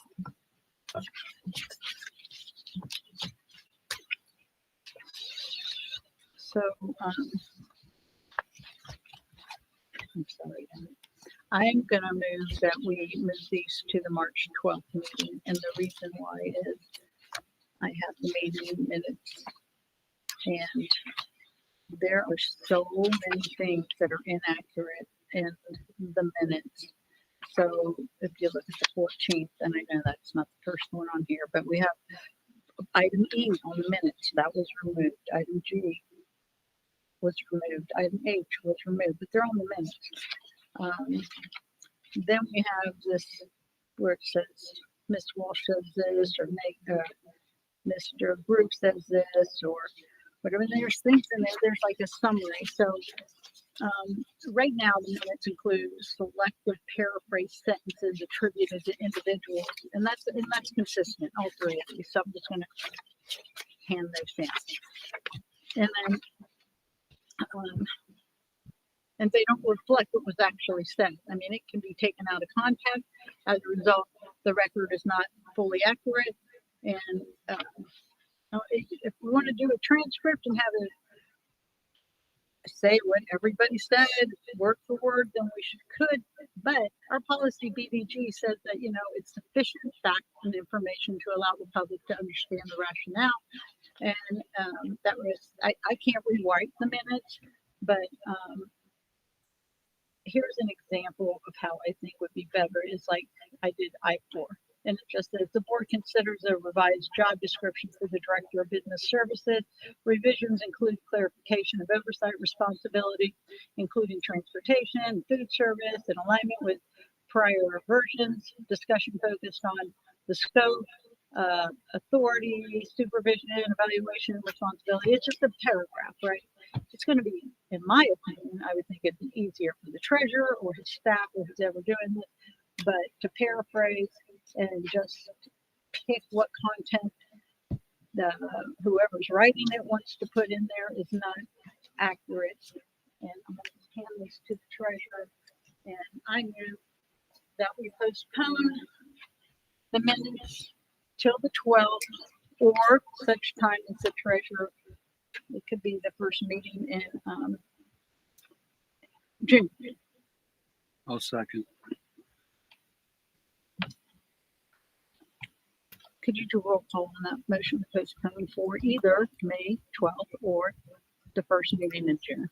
So Your choice. So the board recommends postponing. And if you want, I can. To May 12th. May 12th or the first meeting in June, which is your choice. The second, June 2nd. You're saying postponing to give the treasurer adequate time to make corrections. Is that what you're saying? Exactly, until he has time to fix. Yes. And okay. We have a first and second. Can you take Adam, how were they prepared? Were they prepared differently by somebody else this time? No. it's me and a person in my office like normal. And that, yeah, they look the same to me. That was my ask. It's me and a person, the same person that's been doing them. It says me and my personal mouth. Sorry, it's the same person in my office that's been doing them. And Okay. we do them. In my office. Okay. Thank you. All right. Can I ask what you handed Mr. Treasurer Kathy an example? Is that what you passed to him? Kathy, what you passed to the treasurer, was that an example? No, it looks Mr. like Treasurer, could you please hand this to Board Member Dalbert, please? yeah, it looks like just the board minutes off of board docs. She just answered the question. Is that not what you wanted? I was just asking what you handed him, Kathy. Oh, I handed them copies of all 3 board meetings that were marked up with, marked up a little bit. I just got tired after a while. And So you had also corrections a on summary of a paragraph. That's what I thought was it might be an easier way.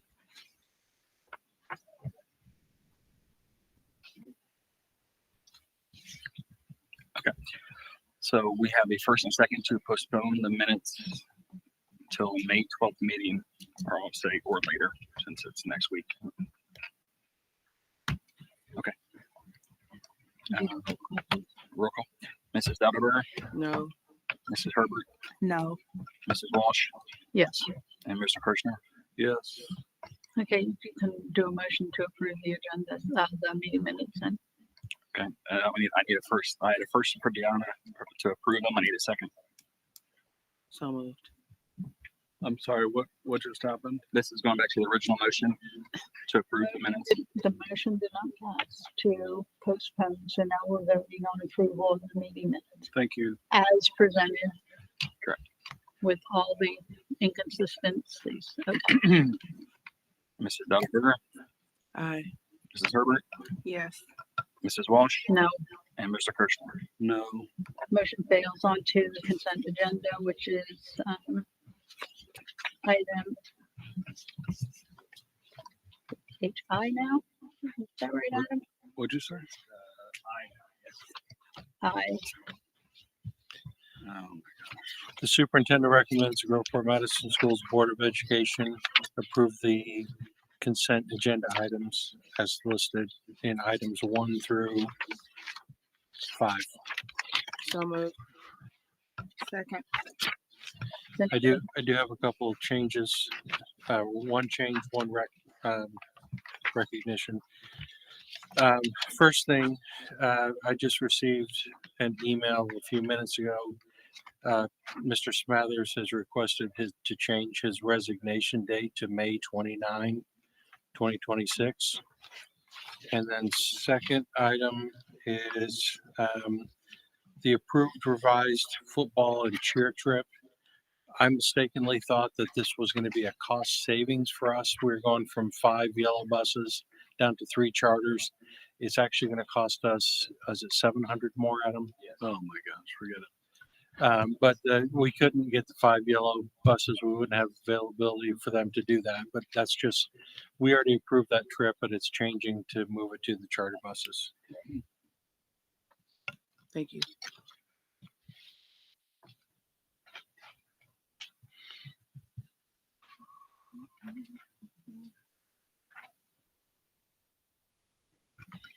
You said May 29th. Yes, May 29th. Okay.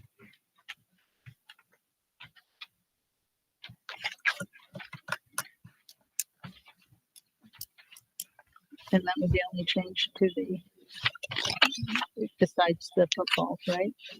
Yes. Thank you.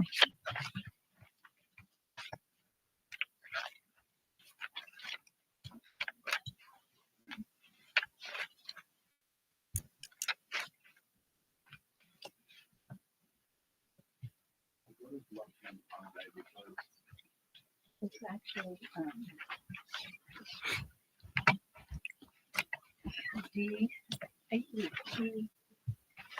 Hey, John will be your E. Right. It's your E.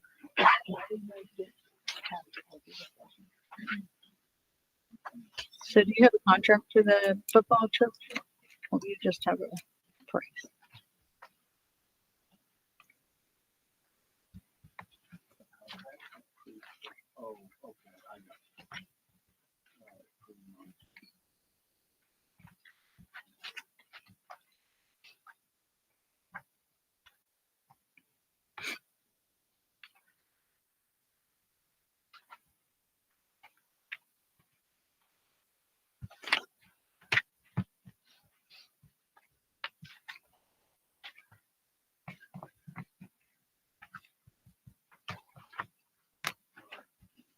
appreciate you guys catching me up, and my apologies for being late.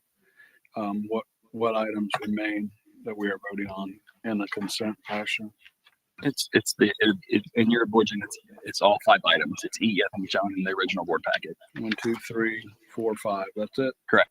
Gotcha. Thank you. Yep. Any questions? All right, take a roll call, please. Ms. Donenberger, Aye. Mrs. Herbert, Aye. Ms. Walsh, Aye. and Mr. Kirschner. Aye.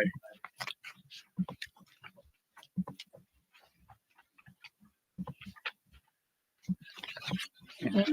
We're down to board Item comments. L, Yep, we're down to board board. member comments. Yep.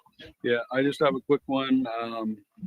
1:30, May 25th, Main Street in College, Groveport will be the annual Memorial Day. So if you want to come out and render honors and celebrate Memorial Day, don't forget about that. It's 25th at 1:30, Main and College. Any other comments?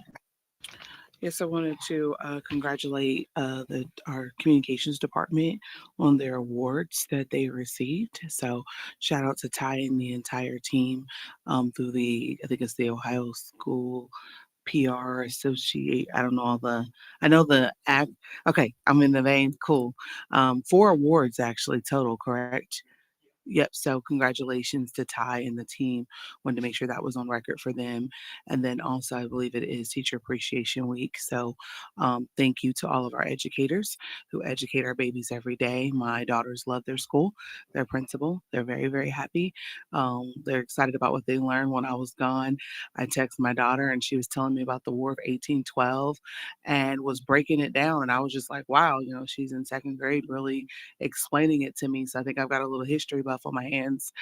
So shout out to all of our teachers making impact like that to where she's wanting to tell me about her day and all the cool things that she's learning. So I just thought I'd share that. And then lastly, as a topic of discussion, graduation is on May 19th.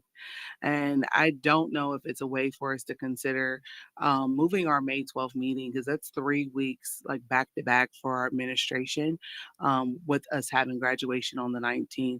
So just wanted to throw that out there to the board to consider looking at moving that date, just to June, because that's a lot to be here this week, next week, and the 19th for graduation. So just wanted to throw that out there. Thank you. If we could consider that. Anyone else? Is that something we could consider? That's a question for the board. Yeah, I think so. I just think it's a lot. I mean, because everyone here will be there.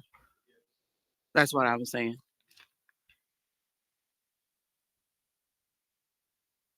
I agree. Thank you, Deanna, for responding. Did you? Thank you, John, for responding.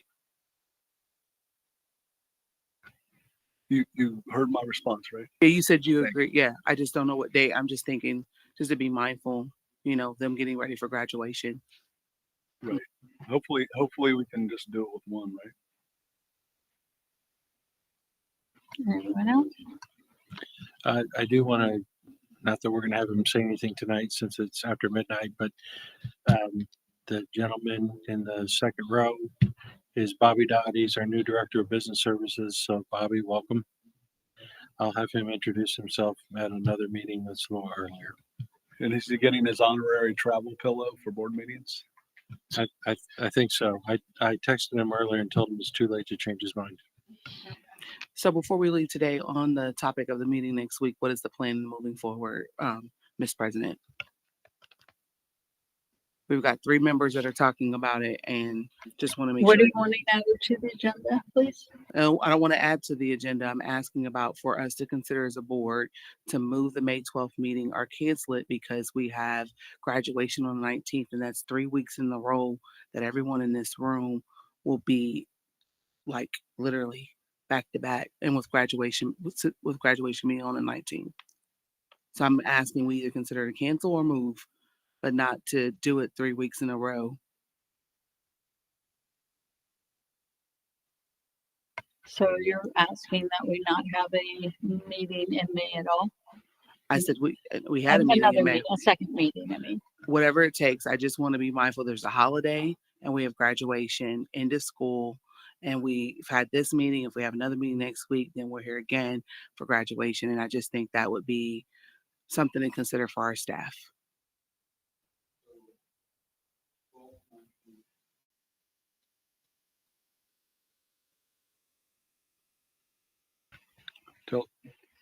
What do we have on the 12th that is time sensitive, Mr. Super? I'm sorry. The next week, the 12th, what do we have that is time sensitive, Kathy? The 12th is the graduate, I mean, the 19th is the I know graduate. that. But what Latoya is saying is, oh, I'm getting real confused because it's Wednesday now. The 12th is our next board meeting. What do we have that is time sensitive on the 12th? Financially, I don't have anything. I think Okay. We have the SRO contracts, but can that wait till June? All Okay. right. And also we have the color run presentation. We have color run presentations. Do we have anything? SRO Do contract. we have anything with council that is scheduled with council that we've had a hard time getting? Oh, yeah, we do. We have, Jessica's coming in on the 12th. Yeah, so that's, So I think that would be. If you want to go how ahead. about, so Latoya, I understand what you're saying, but then you don't want to do the 26th either, right? Because that's, not really solving much, correct? Yeah, I think because we're looking at, we had a 27th meeting. When was it? The 27th or 28th? 27 last Monday. That's going to put us at 4 weeks in a row, and staff specifically. What do you mean 4 weeks in a row? I'm not saying instead of the 12th. Yeah.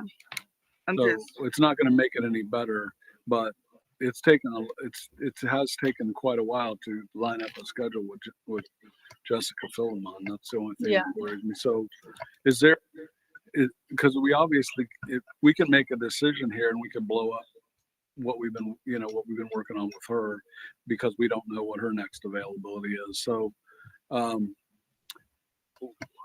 you thinking to wait in entirety another 3 weeks or 4 weeks to hear from her if she's available? We've already pushed her off one from the 27th is when we were supposed to. I'm asking Latoya. So Is there another part of May that's any less painful or not? No, I was just throwing it out there, just looking at Yeah. like the amount. I didn't have a suggestion per se. I wanted us to talk it out like we're doing Yeah. now. So we had a plan just going forward before we left, and it just Let's didn't. just, how about we just move graduation till June? So are you making a motion to cancel that meeting, Latoya? No, I didn't think I needed to make a motion to cancel. I was having a discussion and to see if we just agreed. I never knew we needed to make a motion to cancel a meeting. Yeah. Okay. I mean, to be How clear. about we agree to circle back once we hear from her and her availability? I don't know. Yeah, I think it's kind of hard to do another reschedule. I didn't realize that she was scheduled until today. So well, she canceled because of family issues. It wasn't us. okay. On the She had- 27th? Didn't she have a No, death she in the did not. family? She wasn't able to make it on the 6th. I can send you the emails. I'm sure she sent them to all of us. Maybe she did. I don't know. It's late. I'm going to make a motion to adjourn. I so move. Second. Your second? I made a motion. Oh, then I so second. Roll call. Mrs. Davenport, Aye. Mrs. Herbert, Aye. Ms. Walsh, Aye. and Mr. Kirsten. And we Adjourn made at 12:22 a.m.